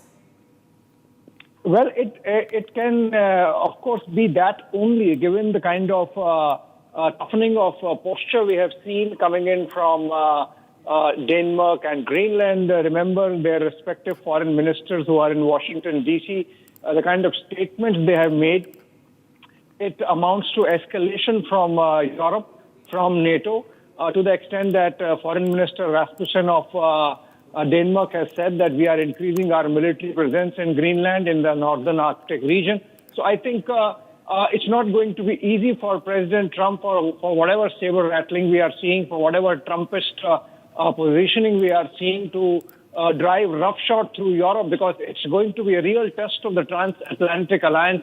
And with the kind of statements that have come in from Berlin and Paris over the last 48 hours, I think there is no option but for the Americans to really manage the situation in a way that while President Trump gets to say what he wants to say every morning and evening, the Americans manage, or the rest of the team of Trump manages the situation, that tempers do not escalate. Because remember, parallelly, the situation is volatile in the Middle East with Iran. So the Americans would rather be both conscious and cautious about the situation insofar as their alliance with Europe is concerned. Having said that, Trump being Trump, there cannot be any fetters, so the next 24 hours are going to be significant. But the kind of unexpected escalation or escalatory statements that have come in from the Greenland and Denmark foreign ministers while in Washington, D.C., I think it's indicative of the kind of pushback or a belated pushback that's coming in from Europe. Right. Abhishek, Danish foreign minister has mentioned the fact that, there is a working group, that has been agreed upon by both the sides that is going to address the differences between the two sides and what, quote unquote, explore potential paths forward. But the big question is, what if it doesn't? Because, the Danish foreign minister, of course, has acknowledged that there is a fundamental disagreement with the United States, and US President Donald Trump had earlier not, ruled out a military intervention. So, what if this really doesn't work out? Well, you see, for one, the United States of America under Donald Trump is passing through a phase in its life where it's in fundamental disagreement with all of the rest of the world. Having said that, the fact that a working group had to be established by itself is a climb down so far as the Americans are concerned, because under Trump, typically you are seeing a position which is like either my way or highway. We saw how a sitting president, howsoever unrepresentative, was abducted, kidnapped from Venezuela, and is being made to face charges under U.S. law. And so I think in that sense, this is already a sign that a pushback from Europe is leading to or yielding some results, and this working group, irrespective of whatever time frame they have in terms of making a decision, put some constraints on the manner in which the Americans can push and shove when it comes to the to the dream of President Trump to control Greenland, as we have been mentioning. And the Danish side has said that whatever amount of military presence the Americans want. नागपूरमध्ये तुमच्या उमेदवार हल्ला झाला, गालबोट लागला लोकशाहीच्या उत्सवाला. अतिशय वाईट प्रकारे आमचे उमेदवार श्री भूषण शिंगणे हे ज्यावेळी गोरेवाडाला गेले होते त्यावेळी त्यांच्यावर काँग्रेस पक्षाच्या काही लोकांनी अतिशय भ्याड हल्ला केला. त्यांचा हात फ्रॅक्चर झाला, सोबत त्यांचं डोकं फोडलं. लोकशाहीमध्ये निवडून येता येत नाही म्हणून ठोकशाही करायची हे अतिशय चुकीचं आहे. पण त्यांनी किती हल्ले केले तरी देखील त्याचा परिणाम होणार नाही, लोकशाही जिंकेल. देवेंद्रजी शाहीच्या ऐवजी मार्कर पेन यावेळेस वापरण्यात येत आहे, तो पुसल्या जातोय असा आरोप होतोय. राज ठाकरे यांनी आरोप केलाय आणि अनेक ठिकाणी काही घटनाही समोर आहे. असं आहे की पहिल्यांदा तर या सगळ्या गोष्टी इलेक्शन कमिशन ठरवतं आणि यापूर्वीही अनेक वेळा ऑब्जेक्शन असेल तर election कमिशननी It is the decision of the election commission which made it very much clear that they are going to use the pen instead of the ink. So they are just trying to divert the attention of the people. We know that we are been working for the development of the country of the state. So making such allegation makes no sense and they are baseless. महाराष्ट्रामध्ये केवळ आणि केवळ विकास चालेल. There will be only development in the state of Maharashtra. People of Maharashtra is only looking for the development and they are going to vote for the development. हमारी municipal corporation का चुनाव हो रहा है. हमारे लोकतंत्र की एक ऐसी इकाई है जिसको हम लोकतंत्र की मूलगामी आधारशिला कह सकते हैं. इसलिए इसमें मतदान करना ये बहुत महत्वपूर्ण है. जिनका भारत के लोकतंत्र पर विश्वास है ऐसे सभी लोगों से मेरी प्रार्थना है कि आप मतदान के लिए जाइए. मैं ऐसा मानता हूँ कि मतदान ये केवल आपका अधिकार नहीं है, तो ये आपका कर्तव्य भी है. लोकतंत्र में अगर हम अच्छा शासन चाहते हैं तो हम मतदान के लिए जाएं. इसलिए मैंने भी मतदान किया है. मैं सभी को अपील करता हूं, आप भी मतदान कीजिए, बड़े से बड़ी संख्या में मतदान कीजिए. कोई भी अपने घर पे नहीं रुके. सभी लोग लोकतंत्र के इस उत्सव में सम्मिलित हो, ऐसा मैं सबसे निवेदन करता हूं. मुख्यमंत्री जी, बीजेपी के उम्मीदवार पर हमला हुआ, बीजेपी के उम्मीदवार पर हमला हुआ और ये चुनाव आप पे भी काफी टीका टिप्पणी की गई, मिमिक्री की गई. किस तरह चुनाव जा रहा है, क्योंकि उम्मीदवारों पे भी हमले शुरू हो गए हैं. देखिए, नागपुर के हमारे उम्मीदवार श्रीमान भूषण शिंगणे, इनके ऊपर कांग्रेस के लोगों ने जानलेवा हमला किया. उनका हाथ टूटा, उनके पैरों पर भी चोट आई है, सिर पर भी चोट आई है. साथ में जो थे उनका भी सिर फूटा है. और एक प्रकार से चुनाव जब जीत नहीं सकते तो इस प्रकार से हमला करना ये लोकतंत्र को कालिक पोतने जैसा है. लेकिन इसका जवाब जनता देगी. और जो आपने कहा, मुझे ऐसा लगता है कि जिन्होंने भी मुझ पर कुछ कहा होगा उनको भी जवाब जनता ही देगी. चुनाव जिताने के लिए लगा हुआ है, लेकिन वो ऐसा होने प्रशासन भारतीय जनता पार्टी महायुति को जिताने का प्रयास कर रहा है. मुझे ऐसा लगता है कि अभी विपक्ष ने नई स्क्रिप्ट लिखनी चाहिए. ये स्क्रिप्ट घिस गई, इसके खिलाफ वो हाई कोर्ट में हारे, सुप्रीम कोर्ट में हारे, सुप्रीम कोर्ट ने उनको लताड़ा. बावजूद उसके वही स्क्रिप्ट उनकी चल रही है. और इस बात से एक चीज़ बहुत पक्की हो जाती है कि हमारे इस चुनाव में हमारी जीत ये पक्की दिखती है, क्योंकि अभी से अगर हमारा विपक्ष कल की हार के बाद क्या बोलना है इसकी प्रॅक्टिस कर रहा है तो मुझे लगता है की मुंबईत त्याचं नाव योगायोगानं पाडू असं आहे. त्याच्या वाटून राहिलं आपण पडू की काय. त्याचं नाव पॅड युनिट आहे, पॅड युनिट. त्याचं नाव केलं पाडू. दुसरं, या ठिकाणी इलेक्शन कमिशननी स्पष्ट केलं आहे मुंबई महानगरपालिकेचे आयुक्तांनी स्पष्ट केलं आहे आणि त्याहीपेक्षा ही मशीन काही अचानक आणलेली नाही. मला त्या ठिकाणी ज्यावेळेस माहिती घेतली त्या सिलेक्शन कमिशननी सांगितलं, मुंबई महानगरपालिकेने सांगितलं, सगळ्या पक्षाच्या रिप्रेझेंटेटिव्हजला बोलवलं होतं, ते उपस्थित होते. त्यांच्यासमोर ही काय मशीन आहे हे सांगितलं आणि ही आम्ही का वापरतोय सांगितलं. ही सरसकट वापरली जाणार नाही, ही रिडंडन्सी क्रिएट करण्याकरता मशीन आहे. म्हणजे जर काउंटिंगच्या वेळी एखादी मशीन बंद पडली तर सोबत याच्यातही डेटा असेल. All right, viewers, we're taking a short break. Up next, we will keep our focus on Maharashtra. It is a big day for Maharashtra as well as Mumbai. The BJP-led Mahayuti is engaged in a high-stakes control against the reunited Thackeray cousins for the BMC elections. Rolling coverage on Republic continues. Viewers, stay with us.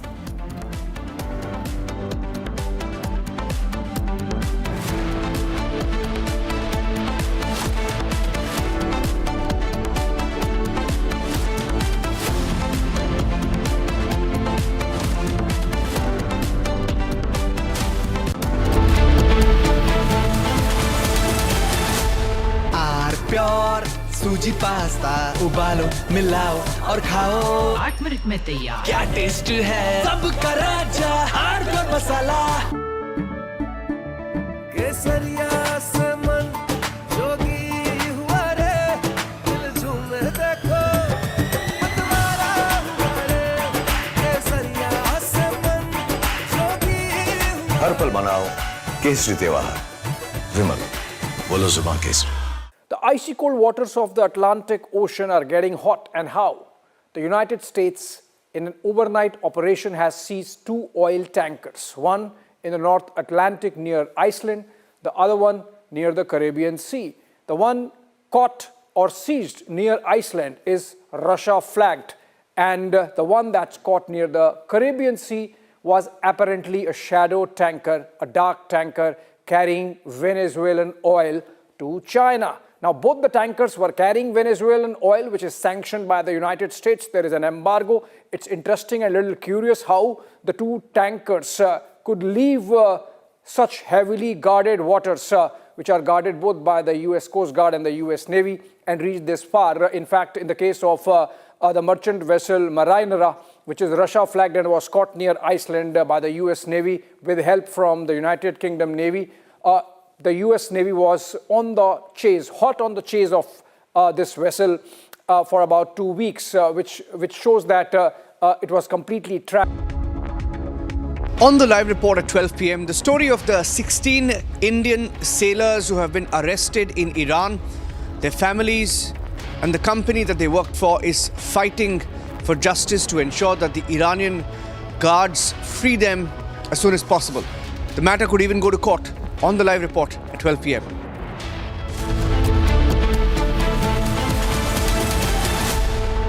ये है secret recipe MDH का जीरा SIP जल जीरा मसाला. SIP SIP जीरा SIP जीरा SIP MDH का जल जीरा सिप MDH का जल जीरा सिप. इसको घर पे लगाओगे तो शादी का तो पता नहीं, पर घर पक्का नहीं टूटेगा. रूंगटा नहीं तो घर स्ट्रॉन्ग नहीं. रूंगटा स्टील TMT बार एकदम सॉलिड. पहाड़ों में एक हाइकिंग शिप भी बन सकती है. प्योर सूजी पास्ता उबालो मिलाओ और खाओ 8 मिनट में तैयार. क्या टेस्ट है सबका राजा हार्डकोर मसाला.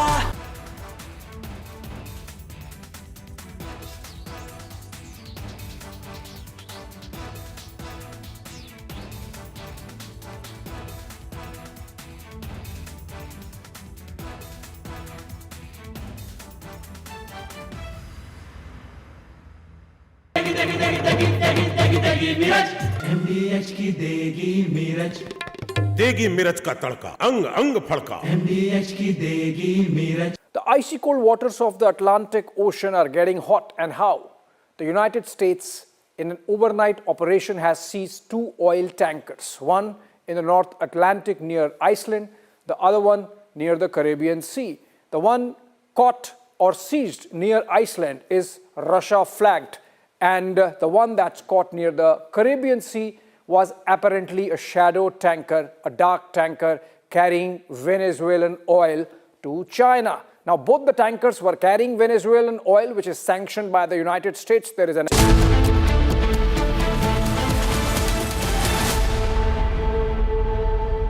दादी के हाथों का जादू और खुशबू से महकता घर, माँ की मुस्कुराहट और खाने की सुगंध। MDH गरम मसाला, क्योंकि हर रिश्ता है स्वाद से जुड़ा। केसरिया से मन जोगी हुआ रे, दिल झूमे देखो मतवारा हुआ रे। केसरिया से मन जोगी हुआ। हर पल मनाओ केसरी त्योहार। विमल, बोलो जुबान केसरी। थोड़े में ज्यादा स्वाद, यही तो है इसकी खास बात। वाओ मामा, क्या स्वाद है? अरे मेरे राजा। The icy cold waters of the Atlantic Ocean are getting hot, and how? The United States, in an overnight operation, has seized 2 oil tankers, one in the North Atlantic near Iceland, the other one near the Caribbean Sea. The one caught or seized near Iceland is Russia flagged, and the one that's caught near the Caribbean Sea was apparently a shadow tanker, a dark tanker carrying Venezuelan oil to China. Now, both the tankers were carrying Venezuelan oil, which is sanctioned by the United States. There is an embargo. It's interesting and a little curious how the 2 tankers could leave such heavily guarded waters, which are guarded both by the US Coast Guard and the US Navy, and reach this far. In fact, in the case of the merchant vessel Marinera, which is Russia flagged and was caught near Iceland by the US Navy with help from the United Kingdom Navy, the US Navy was on the chase, hot on the chase of this vessel for about 2 weeks, which shows that it was completely tracked, and both the sides were aware, because even in the case of the Russians, a submarine was closely following or shadowing this tanker which was carrying oil for Russia. Now, it's interesting why Russia, which itself has so much of energy, needs this oil from Venezuela, and that's where the whole geopolitics comes into play. Because remember, post the capture, abduction, kidnapping of Nicolas Maduro, the president of Venezuela, by the United States, the US has been building, President Trump himself leading from the front, a scenario where they want to really grab Greenland from Denmark. And so they really want to show that the security of North Atlantic is compromised and they need to be there, and that's why they need Greenland. So maybe it's because of that, we don't know. But taken together, it's clear that in the case of merchant vessel Marinera and the merchant vessel Sofia, which was caught on the live report at 12 p.m, the story of the 16 Indian sailors who have been arrested in Iran, their families and the company that they worked for is fighting for justice to ensure that the Iranian guards free them as soon as possible. The matter could even go to court. On the live report at 12 p.m.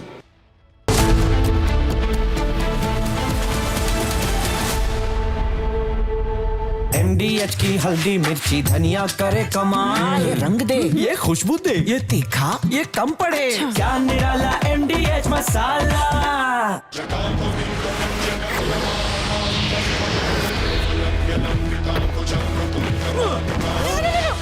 मेरी chimney टूट जाएगी। What are you doing? रानी, इस घर में कुछ है जो टूटता नहीं। ये पिलर कभी नहीं टूटेगा। रुंगटा स्टील TMT से बना। रुंगटा नहीं तो घर स्ट्रॉन्ग नहीं। रुंगटा स्टील TMT बार एकदम solid.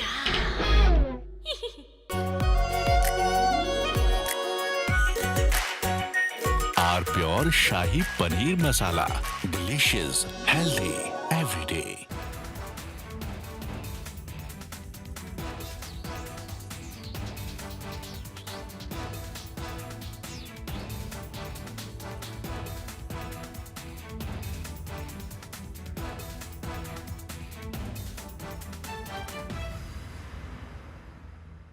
The icy cold waters of the Atlantic Ocean are getting hot, and how?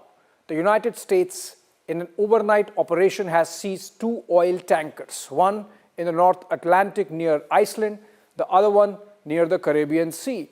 The one caught or seized near Iceland is Russia flagged, and the one that's caught near the Caribbean Sea was apparently a shadow tanker, a dark tanker carrying Venezuelan oil to China. Now, both the tankers were carrying Venezuelan oil, which is sanctioned by the United States. There is an embargo. It's interesting and a little curious how the two tankers could leave such heavily guarded waters, which are guarded both by the US Coast Guard and the US Navy, and reach this far. In fact, in the case of the merchant vessel Marinera, which is Russia flagged and was caught near Iceland by the US Navy with help from the United Kingdom Navy, the US Navy was on the chase, hot on the chase of this vessel for about 2 weeks, which shows that it was completely tracked, and both the sides were...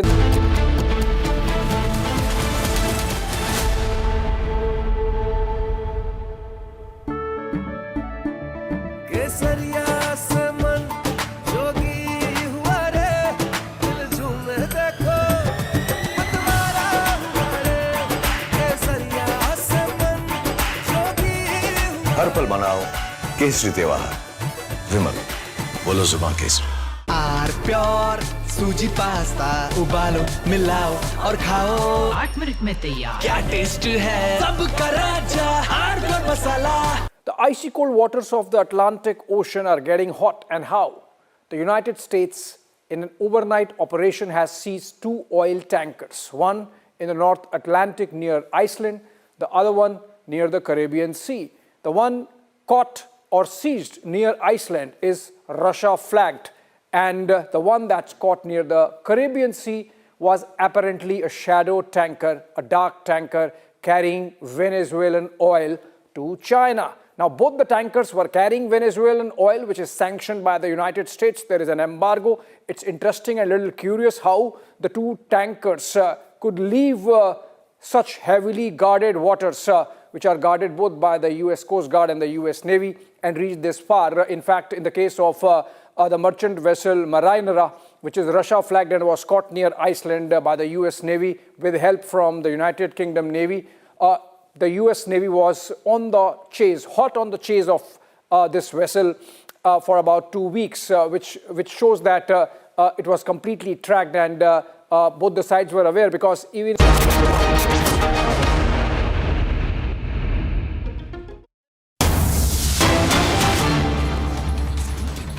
Ladies and gentlemen, going straight to the breaking news update now coming in the Supreme Court as we speak. There is a hearing underway between the Enforcement Directorate and the Mamata Banerjee government. And in the hearing right now, as we speak, some very strong arguments being made. The Solicitor General, arguing for the Enforcement Directorate, has referred to the state of law and order, saying that in the state of West Bengal, the police comes with the Chief Minister to ensure that evidence is taken away and removed. This is pure theft, asking to implead the Chief Secretary and the departmental officers as well in this case. So the ED wants officers to also be made party to the case, something that they've been asking for since yesterday. In fact, when the case came up in the court, the Solicitor General asked for officers to be made party to the case, given how files were stolen with the help of officers, sitting officers, both police officers and officers in the government of West Bengal, bureaucratic officers. Now, this hearing is currently underway. I want to go across to my colleague Rhythm, who will also be joining us. But the Solicitor General, and these are the key words, in fact, of the court. Solicitor General Tushar Mehta saying the police here comes with the Chief Minister to ensure that evidence is taken away and removed. This is pure theft. Solicitor General Tushar Mehta saying that he's asking for the court to implead the Chief Secretary and the departmental officers. Earlier, CBI officers also went there, and there was a judicial investigation by this court to work on the chit fund scam. CBI officers are arrested and taken to police station. The Chief Minister stages a dharna, and as we speak, the bench is discussing. Solicitor General also then says that they approached the High Court in Kolkata, the Calcutta High Court, saying this is what happens when mobocracy overtakes democracy. See what the High Court judge observes in the order. It notes huge number of lawyers gathered, creating commotion, and that the environment in court was not conducive for a hearing. The ASG then steps in, saying that he was there. Advocate Kapil Sibal for the opposite side says he was also there. Justice Mishra then asks everybody to ensure that there is order in the Supreme Court. Solicitor General then says he's placed on record the WhatsApp chats of the law wing. They were all instructed by the legal cell of the party. So this is a big declaration being made, a revelation rather, in the court by the ED once again, saying that WhatsApp chats show lawyers were mobilized in the court. And this is a big mention that has been made as we speak. Solicitor General also saying that it was intentional. Message says gathering today at gate number. And Justice Mishra then asks, was it Jantar Mantar? Solicitor General says yes, court was converted into Jantar Mantar. They had arranged buses and transport also for members. SG on behalf of the ED says the plan was to convert the court into Jantar Mantar, talking about the manner in which mobilization happened in the court, adding that the High Court passed an order saying only lawyers will enter the court and the hearing will be live streamed. And the Solicitor General also says that his mic, that is ASG Raju, Additional Solicitor General SP Raju's mic was continuously muted. Supreme Court saying, but that was in control of the court. Solicitor General says, I don't wish to say anything, but we are here to protect fundamental right of our officers. We are acting under the Act and we do not seize for personal gains. Solicitor General saying that ED is not a mere organ of the union. They exist for the very purpose. They attach property. They take property in possession. So very, very, very, very critical arguments being made in the court. Ladies and gentlemen, this is a very significant hearing because the Enforcement Directorate is putting on record the facts of what went wrong and how even courts were intimidated.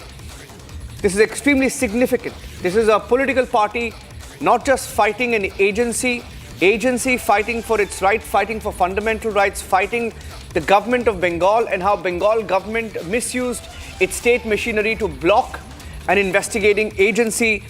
And critical arguments are now being made in the court. The Solicitor General also says that it was theft. Whatever happened in Bengal was theft. The fact that the files were stolen amounts to theft. And that they are seeking to impede the Chief Secretary and also departmental officers.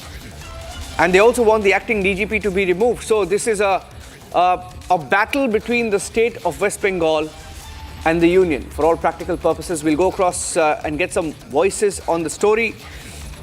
The hearing is underway as we speak. This could have an implication on all future investigations. I'm going across to Shravan Sen, my colleague joining us on the phone line. Shravan is tracking the developments. Shravan, these are very strong arguments being made, strong observations, because the court says that they turned it, the ED says that some lawyers turned it into Jantar Mantar. They mobilized people to come to the court, High Court, and try and ensure the hearing does not happen. This is unprecedented, the kind of charges that are being leveled here. This is on the basis of what really happened when the Enforcement Directorate had moved the Calcutta High Court. And they wanted an urgent hearing to take place. Unfortunately, the hearing did not take place only because there was overcrowding in the court, leading to the Enforcement Directorate in the national capital immediately calling for an emergency meeting. And thereafter, an email, in fact, was sent to the Chief Justice in Calcutta, hoping that there would be some sort of an intervention. Rather than an intervention, the matter was thereafter kept on the 14th. That is the reason why the Enforcement Directorate was basically left with no other option but perhaps knock at the doors of the Supreme Court. Now, let me tell you why exactly they had to do this. That was only because time is of the essence as far as this investigation goes. And let's not forget, the evidence that was basically collected by the Enforcement Directorate was actually taken over by the Chief Minister of West Bengal. And they have enough reasons to believe that perhaps the evidence was actually destroyed. In fact, this morning, Niranjan, when I spoke to one of my sources to get a sense of what's happening with the investigation, there is enough reason to believe that as far as the Hawala transactions that have actually taken place, the alleged Hawala transaction, they suspected that there was evidence of it at the IPAC office. And that is the reason why the searches were being carried out. The fact of the matter is this, that this is not about political data that the Enforcement Directorate is talking about. The Enforcement Directorate is talking about a case that has been registered back in the year 2017. And to answer the question of those who are saying why ahead of the elections, remember there is no timing when it comes to the investigation. As far as this whole scam is concerned, almost every month, some things that have not been highlighted by the media, every month there have been searches that have been carried out, and in fact, summons have been issued. So to say that this is basically timed to the election perhaps would be factually incorrect, given the fact that this is an ongoing case. And as I've been able to map this entire investigation, the sense that I get is that almost, barring perhaps a few months here and there, almost every month there have been searches that have been carried out, summons that have been issued, and it is an ongoing case. That is exactly what the Enforcement Directorate is also perhaps stressing upon in the court today, that this has got nothing to do with the elections. And in fact, no party office was actually searched by the Enforcement Directorate. It was a political consultancy firm that is under the scanner as far as the alleged Hawala transaction is concerned. Shravan, here, one aspect that has been mentioned by the court is how they did not seize anything at all. The ED says they seized nothing. How is it possible that the ED seized nothing? Is the ED saying that the Chief Minister, her police bureaucrats took every single file away from the raid site? Well, in fact, that is exactly the case. Because if you look at the timings of the searches that were carried out, this was little after 6 o'clock in the morning that the searches actually began. Till about 11 o'clock, everything was actually going fine till the time an officer actually entered and asked the Enforcement Directorate to basically furnish proof, asking who are they and what were they essentially doing, because there was a complaint that the local police had received saying that this was a case of trespassing. After the Assistant Director actually perhaps explained it to the local officer that there is a search warrant and the searches are being carried out under Section 17 of the PMLA Act. So everything is basically legal here. There was nothing illegal about the searches that were basically being carried out. Little after that, immediately after the Assistant Director actually explained this to the local officer, we are given to understand that a senior police officer actually came in. And that time, the senior police officer actually told the Enforcement Directorate not to carry forward with the investigation and to end the matter here. That was what was told. But it seems that the Enforcement Directorate continued with the investigation. And roughly around noon is when the Chief Minister actually landed at the residence of Pratik Sinha. Important to highlight here is that the moment she entered, she wasn't certainly alone. There were aides of the Chief Minister and the state machinery. In fact, the state machinery went along with the Chief Minister, and thereafter, immediately, the Enforcement Directorate, who was basically indexing all the evidence that was gathered since morning, they were essentially told to hand over. In fact, the Assistant Director was holding a mobile phone of a suspect in this particular case, and that mobile phone was taken away by the Chief Minister. Thereafter, the Chief Secretary was activated. We are given to understand the DGP was activated. All of them ended up in chorus asking the Enforcement Directorate to stop the investigation and leave. In fact, they went a step ahead, threatening that an FIR would be registered against the Enforcement Directorate officers. It's also important to perhaps emphasize here that we're talking about an Assistant Director level officer, not a senior officer here, an Assistant Director in the Enforcement Directorate, perhaps being pitted against the Chief Minister of a state. And not just that, his seniors, as far as within the bureaucratic circle is concerned, that is the Chief Secretary. Certainly one cannot expect an Assistant Director to perhaps take on an entire state machinery here. And thereafter, it turns out that the Assistant Director still carried out the investigation, which basically irked the state machinery there. And they were essentially told that if they could continue further, an FIR would be registered. And that's exactly what happened later in the day when 3 FIRs were registered. In the past, too, Niranjan, what has happened is that the Enforcement Directorate time and again has been stopped from carrying out their duties. And that is the reason why, to essentially say that the administration perhaps perhaps did not allow them to carry out the investigation, it wouldn't be appropriate. Yeah. In fact, the Solicitor General arguing for the Enforcement Directorate has also said officers of the Enforcement Directorate intimated the local police acting under Section 17 of the PMLA was to probe IPAC. All police officers, Chief Minister took away all the files. It is clear theft. She took an ED officer phone as well. This will only encourage such acts and the central forces will be demoralized. State will feel they can barge in, commit theft and then sit on dharna. Let an example be set where officers who are explicitly present there should be suspended. The ED asks for, big breaking news update, ED asks for officers and bureaucrats present to be suspended. I want to have Kapil Sankla, advocate, joining us live on the broadcast as well. Kapil, hearing this is theft. It is nothing but theft. We've been live since the raid happened. She took the files away. ED says they have nothing. All the files have been taken away. So she came there with an army of police officers, army of bureaucrats. They cleaned the site. ED is asking for these officers to be suspended. Let's not call them officers. Let's call them gundas, because that is what they were.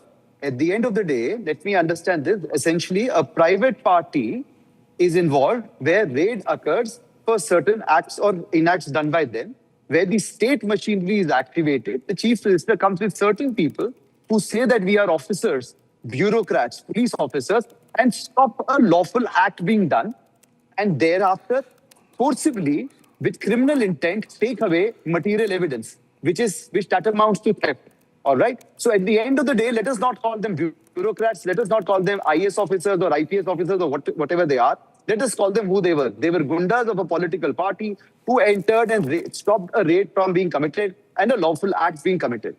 And thereafter, the state machinery was misused and an FIR was registered against the central agency. So let us call a spade a spade. The second important factor. Now, if these people were misusing their position, power, then they should be punished. And this is writ at large in this particular case, where they had no business, they had no authority, they had no right to stop a raid from being conducted. They had absolutely nothing as far as the law is concerned.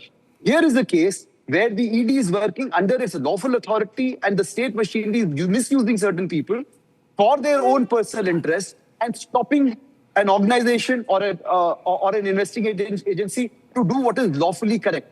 So therefore, these are not officers. These are only gundas, and gundas working for a political party, for their political masters, for a political reason. And now they're trying to politicize the reason by saying that, oh, this was an illegal raid, this could not have happened, and this is a politically motivated stuff. If we allow this to happen, then tomorrow every organization would be under some kind of limitation, some kind of liability against every politician who's going to use the same narrative and stop any government organization to do what is right, what is correct, what is proper, and what is just. Yeah, in fact, as we speak, the ED, this Solicitor General arguing for the Enforcement Directorate has just said that a message needs to go out once and for all, and the bench is discussing. So we are expecting something big. The Supreme Court also asking some questions about the nature of the investigation, what was at stake. This is going to be a very significant hearing. That's the sense we're getting. Kapil, the ED is in no mood to relent, given whatever has happened over the weekend.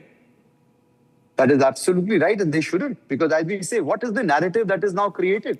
That any political person or any gunda who has enough manpower can stop ED from doing what is right, what is just, and what is legal. And they don't have to show the law.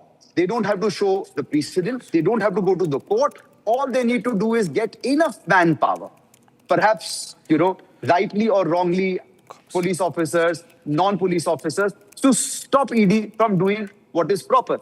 And if this is permitted today, think of the large-scale ramifications where there would be industrialists with political patronage, politicians. And in this case, it wasn't as if a politician or a political party was being raided. It was a private party, and the state machinery came in their defense. In their offense by actively stopping the organization from the investigating organization to do what is correct. So therefore, it is absolutely imperative today that the Honorable Supreme Court steps in and protects the ED from doing what is right. Otherwise, tomorrow, there would be no use of the statute that actually gives benefit, advantage, and the protection to ED officers from doing their duty. Yeah. Do we have any precedents in this particular case? Kapil, I mean, you're an advocate in the Supreme Court. Any precedents that are there that the court could look at while looking at this particular case? Because it's a curious case where ED, CBI have gone to Bengal, investigated, faced political attacks. CBI officers have been arrested. There is a precedence to what is happening in Bengal. It's not the first, it's not the second, and it's not the last. So in previous avatar, as we say, one of the premier investigating agencies, as we know, is CBI. You rightly pointed out CBI. In CBI cases, what would have happened, what happens is that certain officers had faced false FIRs and protection of the political patronage of the accused. And in the light of the same, the PMLA Act itself gives certain benefits to the enforcement directorate officers, saying that one, which is a general protection, that no FIR or criminal case or a case will be filed against officers for doing what is supposed to be their lawful duty. But secondly, very importantly, another protection is given that protects only ED officers, which is that no FIR, no state FIR will be filed or an FIR filed in state against an ED officer for doing something in his lawful duty. So as far as precedents are concerned, more importantly, in the previous cases against CBI, where CBI did face a lot of harassment and problems, that protection has been given specifically to the officers of the ED in terms of the Prevention of Money Laundering Act. And that protection is sacrosanct, it is statutory, it has never been challenged. So therefore, the FIR is in the teeth of the statutory protection granted by the legislature to the ED officers. And that itself would be something that the Honorable Supreme Court will be taking cognizance of, because that has never been challenged, that has never been questioned, and that is good law as it stands today. Okay, we have a breaking news update coming in. Supreme Court says it's a very serious matter and that they're going to issue notices. Notices will be issued. In fact, I'm getting in more breaking news updates right now. Just picking up these updates from the courtroom right now. Supreme Court saying that they're going to issue some notices. Justice Mishra asking whether the photos have been filed. And there are some more updates that I'm just getting in from the newsroom right now. Justice Mishra says, what are these photos you have filed? Solicitor General for the Enforcement Directorate says of Dharna, surrounded by police officers. So big development. ED shows proof of being surrounded by the police. ED shows proof of their officers surrounded by the police. And this is a big development. In fact, getting in more details of what the Supreme Court is saying. Justice Mishra tries to tell Sibal. In fact, Sibal intervenes, says, let me first clear the air. Everyone knows IPAC. If High Court can hear, why should your lordships? And Justice Mishra says, we are disturbed by the way High Court has been. And then Sibal interrupts and says, that will not be repeated. Yesterday, hearing took place. If this court hears this, you will have to assume High Court cannot. Justice Mishra says, don't put words in our mouth, don't assume.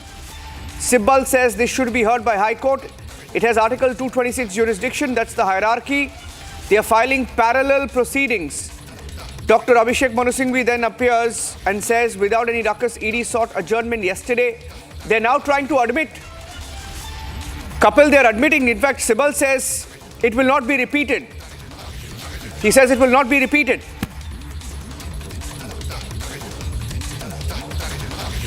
Okay. We'll try and get some more lawyers also live with us. The hearing is underway right now, and as we speak, the court is issuing notice. The court says it is a very serious matter, and that they want to issue notices.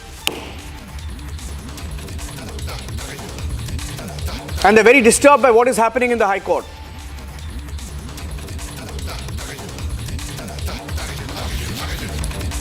This is a breaking news update, ladies and gentlemen. Trying to get you the latest updates right now. The court is hearing the case and we are getting you the minute-by-minute updates. Justice Mishra in the Supreme Court saying that there's a very serious matter and that they will have to examine it.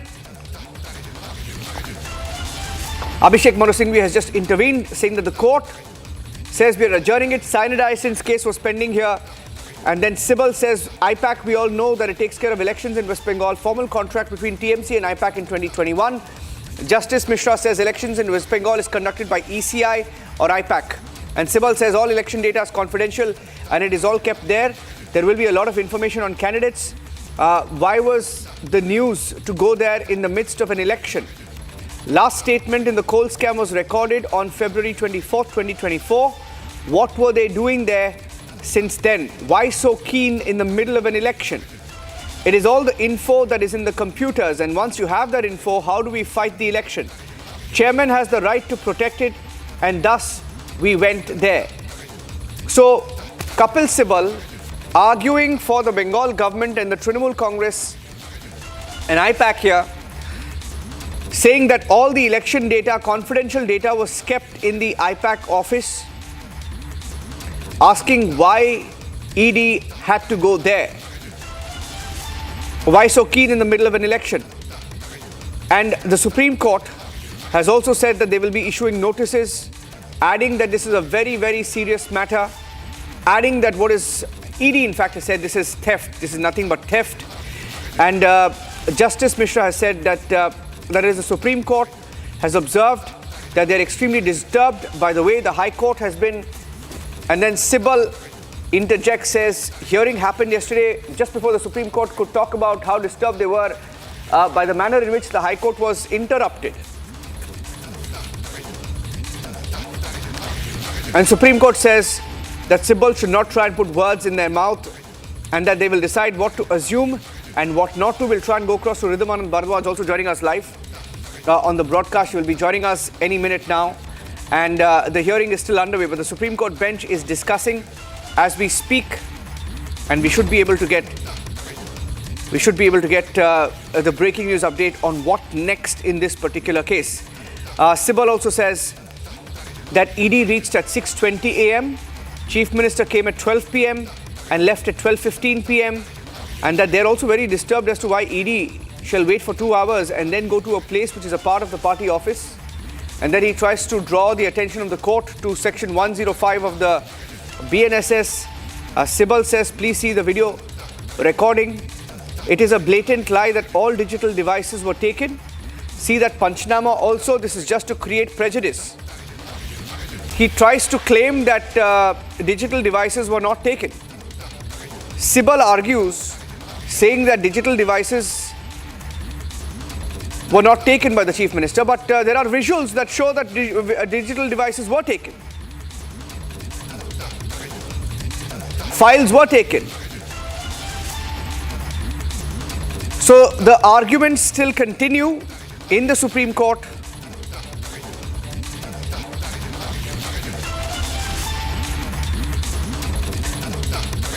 As we speak, Sibal is arguing, saying, please see the video recording. It's a blatant lie that all digital devices were taken. See that Panchnama also. This is just to create prejudice.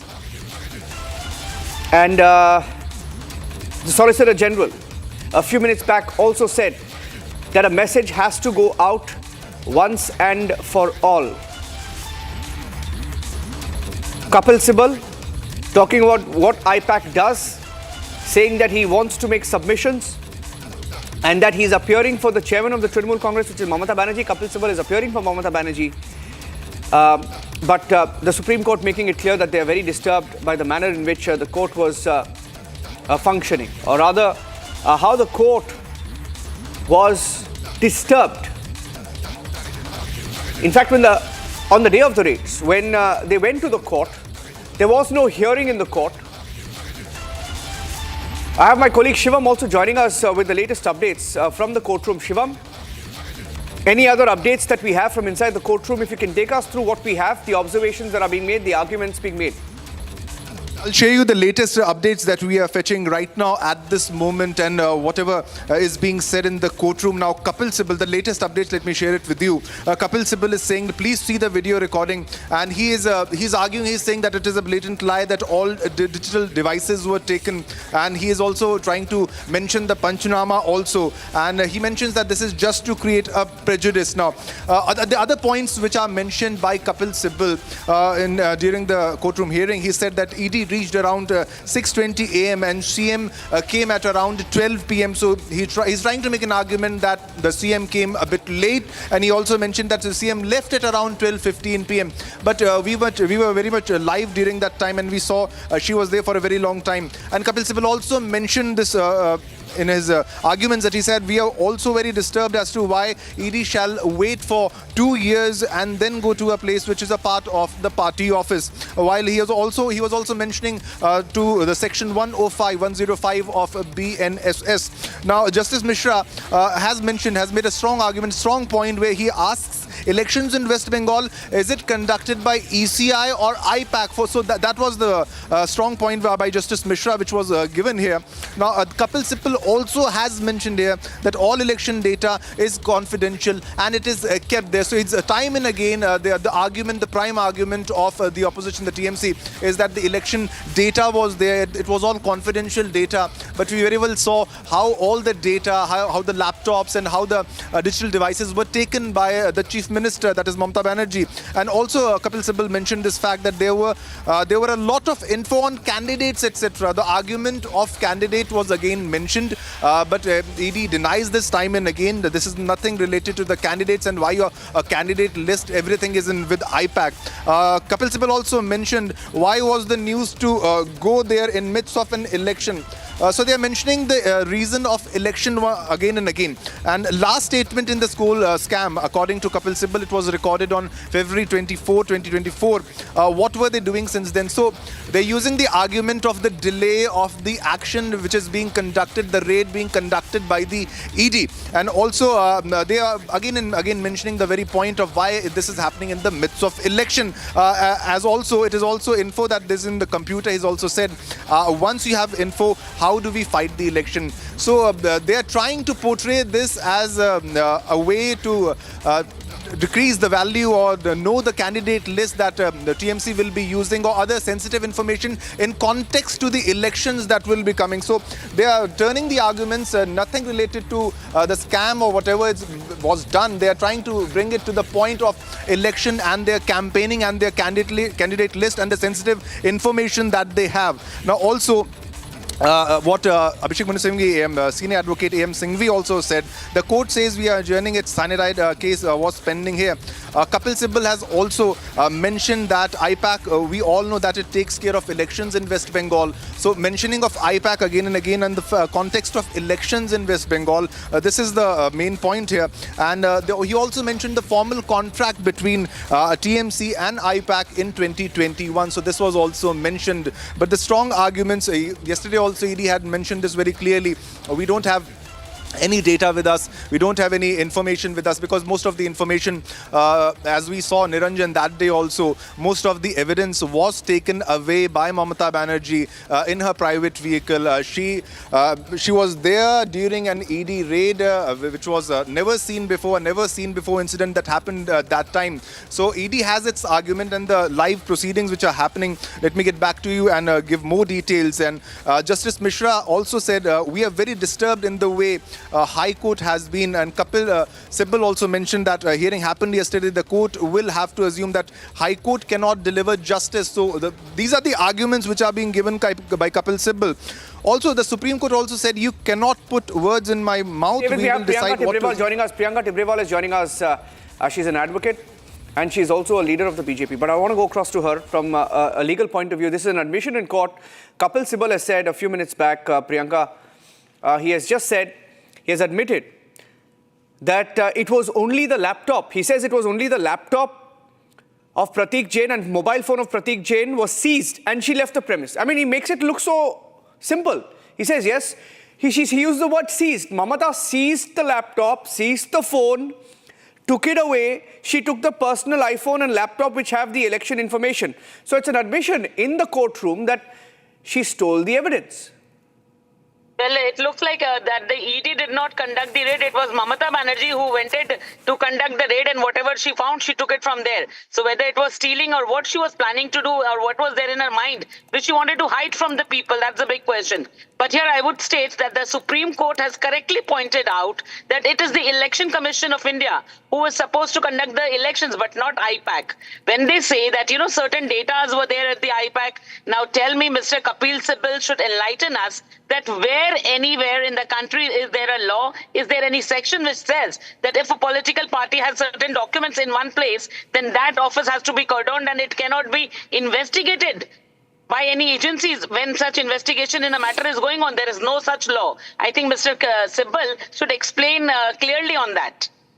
Yeah, and Tushar Mehta also correctly said that it is mobocracy which is taking over democracy. When in the courtroom in Calcutta, the mob of TMC entered the courtrooms and they created a chaotic atmosphere where the Honorable Court could not take up the matter. Now, this is exactly what happens, what Mamata Banerjee is trying to do. She is trying to kill democracy with her mobocracy, with her ruling goons. Yes. You know, Supreme Court is also shocked by the manner in which, you know, some legal officers, I don't know whether they were lawyers, legal officers, supporters of Trinamool Congress, but the manner in which the High Court was maybe garrowed, is that the right word? I don't know, but an attempt made to intimidate the courtrooms last week, Priyanka.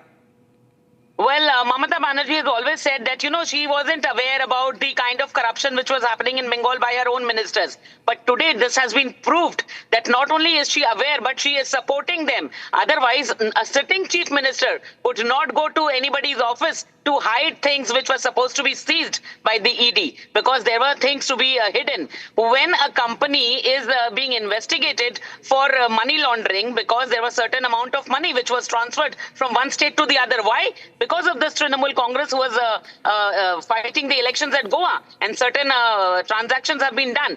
What is there? Why would a chief minister go to hide that? Because that money was black and she's aware of that. So the claim which Mamata Banerjee makes that she's very innocent and she doesn't know about the crime and the corruption being done by the TMC, that is not the truth. And now that the people of India are watching the same. Okay, in fact, Supreme Court has just said, this is breaking news coming in, Supreme Court has just said that if ED had any intention to seize election data, they would have taken it, but they did not. You can't stop us from issuing notice.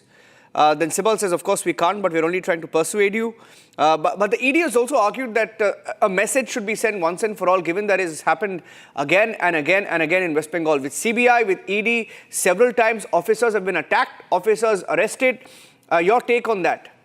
On whether there should be a message sent out? Of course, there has to be a very stringent message which has to go.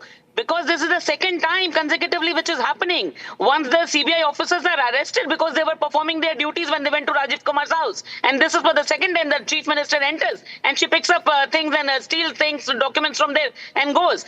Now tell me, any industrialist or any businessman, would they want to invest in West Bengal? No, because they're seeing that it is a lawless state. The chief minister enters anywhere she wishes to and does anything. Yeah. There is no security of life here. Where are the files? Why would anybody come to Bengal? It's a lawless state. No, where are the files? The ED says there's nothing with them. So where are the files? Has she taken everything? How is it possible that she's taken everything? Took everything. I told you, if anybody conducted a raid that day, it was Mamata Banerjee. She conducted the raid and she took all the documents as if she was supposed to be the agency to conduct the raid. Okay, I'll thank you at this point. Priyanka, we'll look forward to getting you back once again as the hearing progresses. Thank you very much. Priyanka Tibrewal, advocate, joining us. Aniket Ujjwal Nikam also joining us on the broadcast as the Supreme Court hears the case. In the national capital, the hearing is currently underway. As we speak, Sibal continues to argue, that is the lawyer for Mamata Banerjee. Lawyer for Mamata Banerjee continues to argue that there is a video recording and he claims it's a blatant lie that all digital devices were taken. He says there is an attempt to create prejudice. But the fact is, the same lawyer has also admitted that Mamata Banerjee took away a laptop. He also admits that Mamata Banerjee also took away a mobile phone. And these are digital devices. People don't keep digital evidence in multiple devices. They keep it in one or two devices. Aniket, she's taken away the laptop and the iPhone or the mobile phone, obviously because there are conversations there, there are chats there, there is perhaps evidence there. In a case like this, when digital evidence is stolen, right, Aniket, what is left in a case? And how critical is this?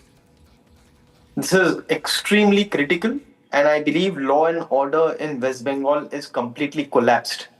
The Chief Minister of Bengal, Mamata Banerjee, while the central agency is doing their process of investigating a crime, goes to the place, takes off the mobile, takes off the electronic evidence, and just leaves that place. This is nothing but obstructing government servants in discharging their official duty, which itself is a crime. And I believe in no other state in our country such situation has ever arisen, where the chief minister goes and obstructs the investigating agency blatantly in discharging their duty. This is extreme high-handedness on part of the Chief Minister, and I believe the law and order in West Bengal is in turmoil. Yeah. In fact, the Supreme Court has made just, more observations, has just said that there was a schedule by CJI about the time of arguments. A Solicitor General arguing for the Enforcement Directorate says it should also be said that lawyers cannot discuss such matters on shows.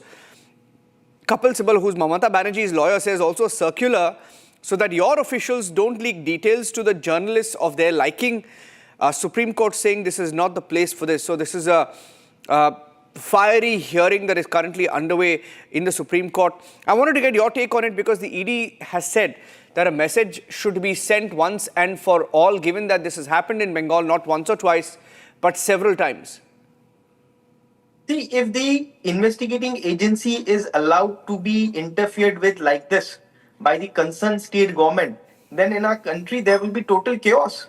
Because in any matter, in any other matter where the central investigating agency is investigating the crime, the local government over there would try and obstruct the central agency. So this cannot never be permitted. Number one. Number two, kindly look at the conduct of the Chief Minister. She just goes there, barges in, takes away the electronic evidence. I mean, this is nothing but tampering with the evidence.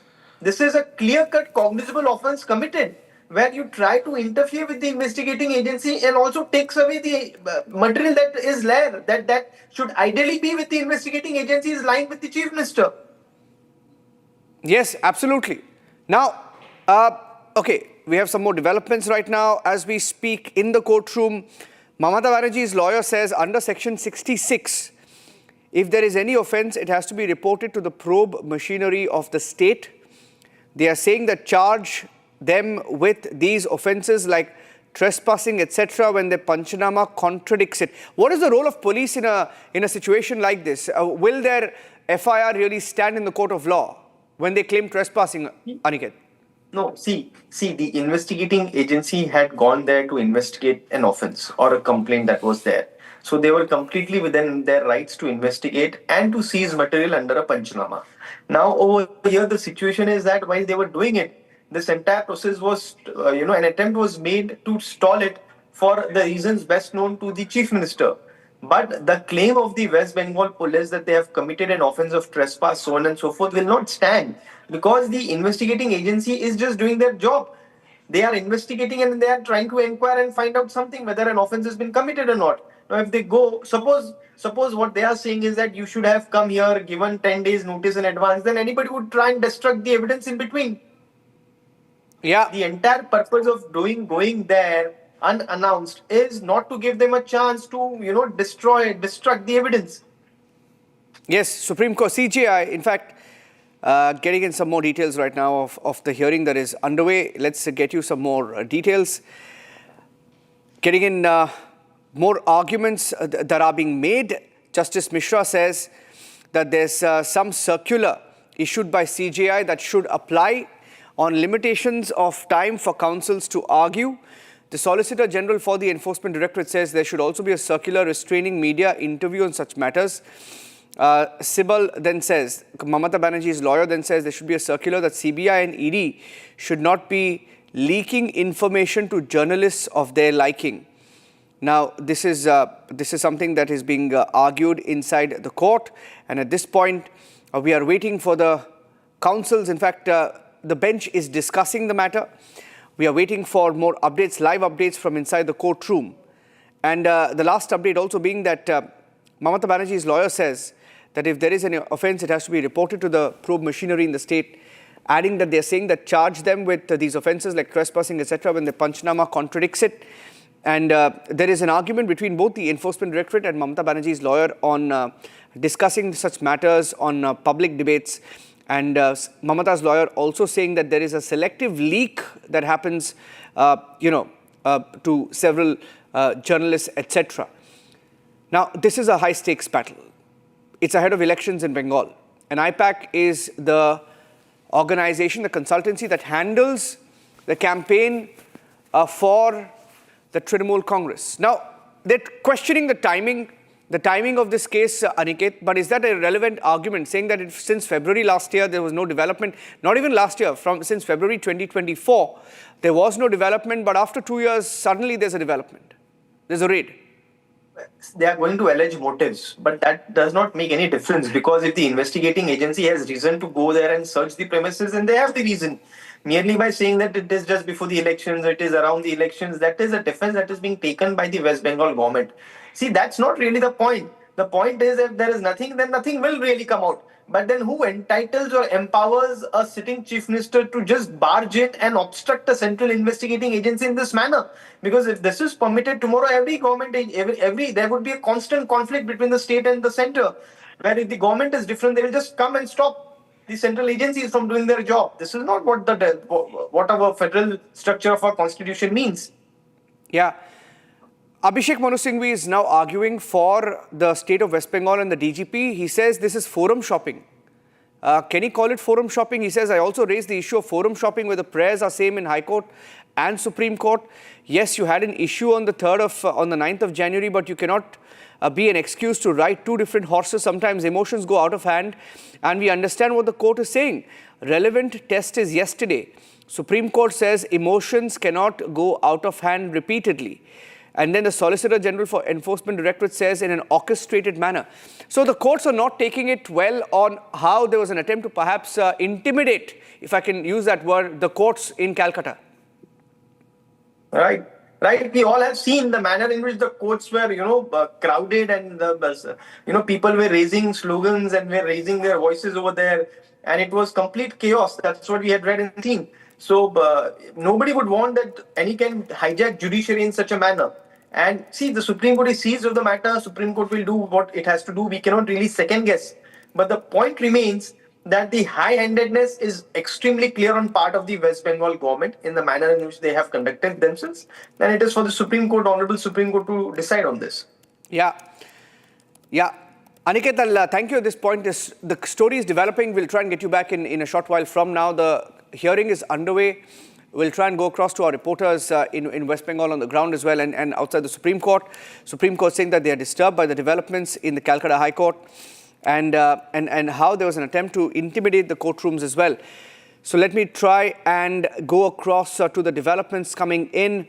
Supreme Court has said that emotions cannot go out of hand repeatedly. Rhythm is joining us live in a short while from now. ED says in an orchestrated manner, things are going out of hand again and again. So there is a motive being attributed by both sides, by both the Enforcement Directorate and also the Bengal government. The Bengal government says it appears to be a motivated raid, and on the other hand, the Enforcement Directorate has said that the manner in which they were targeted in Bengal and how even the courts were intimidated is a part of an orchestrated, coordinated manner, perhaps. That's the argument being made as we speak. At this point, we'll take a break. We'll come back with the live coverage. Enforcement Directorate petition being heard in the Supreme Court. As we speak, Abhishek Manu Singhvi arguing and appearing for the DGP and the state of Maharashtra saying that it's forum shopping. We'll take a break. We'll come back. Stay tuned. Live updates on Republic.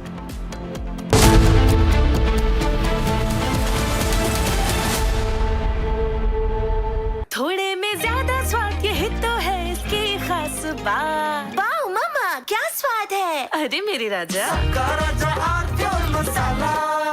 Amity has been ranked India's #1 not-for-profit private university for 11th year, with top 10 ranked institutions in management, engineering, biotech, law, masscom, telecom, hospitality, fashion and more. Yet another top ranking for Amity University. दादी के हाथों का जादू और खुशबू से महकता घर, माँ की मुस्कुराहट और खाने की सुगंध, MDH गरम मसाला, क्योंकि हर रिश्ता है स्वाद से जुड़ा।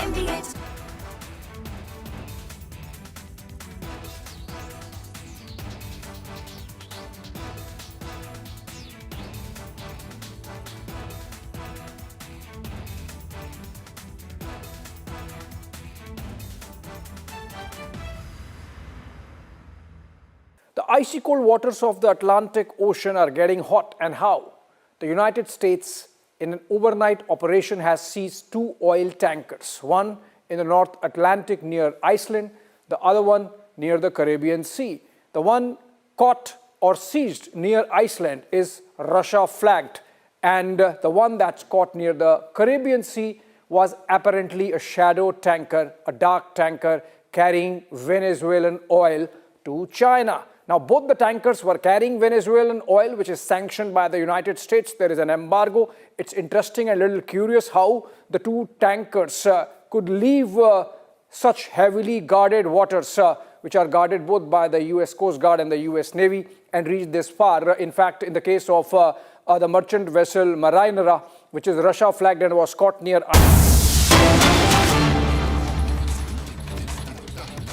Okay, live hearing in the Supreme Court, ladies and gentlemen. We're tracking the situation live. ED and Mamata government going head to head in the Supreme Court. There is a legal battle on. The legal battle is underway, and the hearing continues. Abhishek Manu Singhvi appearing for Mamata Banerjee government, and also the DGP says High Court with regard to Committee of Courts has passed an order. There's no dispute on that, so that is forum shopping. And then we come to the Panchnama part. What is relevant is this: either you are lying or your petition is lying. Search was conducted in peaceful and orderly manner. It is recorded. So Mamata government lawyer, the Bengal government lawyer claims that search was peaceful and orderly. Supreme Court says this shows they have done peacefully. And then Supreme Court is questioning Singhvi, and then Abhishek Manu Singhvi for the Bengal government says, I am saying this with this Panchnama, what you are projecting in the petition is false, or your Panchnama is false. So obstruction, can't do search, etc., is all false. Now Solicitor General says, we were informed, we were only informed by a casual email saying 11:30 a.m. You started searching at 6:45 a.m. And then the ED says email is email. And then the Bengal government says, please get your instructions clearly. This is just an attempt to cover tracks and create paper trail. So there are the facts being challenged by Bengal government, claiming that they were only sent an email intimation of the raids that are being conducted, and saying that the High Court passed an order, and that the fact that the case has reached the Supreme Court is forum shopping. And then speaking about the Panchnama, alleging that the Bengal government is either lying or the ED is either lying or ED's petition is lying. Bengal government claims search was conducted peacefully and in orderly manner. Look at the words. They claim the searches were conducted in peaceful and orderly manner. If peaceful and orderly means stealing files, then that's a new definition that we are seeing here. This is breaking news update now coming in. Bengal government claims that the search was conducted in peaceful and orderly manner, and they're challenging the facts of the case. We'll try and go across to Abhishek Kapoor as well, who will be joining us on the story. We'll go across to Shivam, who will be joining us live from the newsroom. And as we speak, the Bengal government claims that the ED Panchnama is false or the petition is false. As far as obstruction is concerned, claiming that Mamata obstructed, they claim is also false. Shivam is live. Shivam, if you can take us through the developments in court, please. Yes, Niranjan, the latest developments that we are getting is of the arguments that are being made in the court right now. And the arguments, I'll carry on with the arguments that are being given in the court right now. What Kapil Sibal has said, he said till 12 p.m. no seizure took place, and it was only the laptop that was belonging to Prateek Jain, and the phone of Prateek Jain was seized, and she left the premise. So basically they are trying to say that they have not taken any such data which is not related, which is related to some scam or something like that, and everything is related to election and their campaigning and their candidate list and whatsoever. And also Kapil Sibal also said that of course we are only trying to persuade you. And the argument this was by Kapil Sibal, and Justice Mishra also said, the very important point made by Justice Mishra here, he said that if they had any intention to seize your election data, they would have taken it, but they did not. So this is a very major point that I think, that they would have taken it, but they did not. You cannot stop us from issuing notice. So this is the point that has been made by Justice Mishra. Now, in the other argument made by Kapil Sibal, he also said, why was the need to start this just before the election? So time and again, he's reiterating the same fact that why is it being done before the election? This is your petition. Last statement was recorded around February 2024. And if this is the knowledge which is coming out of SG, then what can be said? So this is an argument which is also happening. Also, Justice Mishra also has mentioned this fact. He said in the lighter vein, what Mr. SG Mehta is suggesting, that if money is laundered, before elections, then what can be done by ED? This is also a point. So money laundering angle, the mentioning of money laundering angle is here, which is given, the mention of which has been given by Justice Mishra. And this SC also said this is not the place for this. Kapil Sibal also mentioned that also a circular so that your officials don't leak details to the journalists of the liking. So pretty much the same format, the same thinking of TMC and the opposition. They're saying that whatever data they have, they are alleging the ED to have hold of their data, but ED denies because all of the data was taken away by Mamata Banerjee. Even we showed the visuals while this was happening, how CM Mamata Banerjee barged in while the ED was there to conduct the raid, and CM Mamata Banerjee was not alone. The whole administration was with her, the police was there, senior officials were there.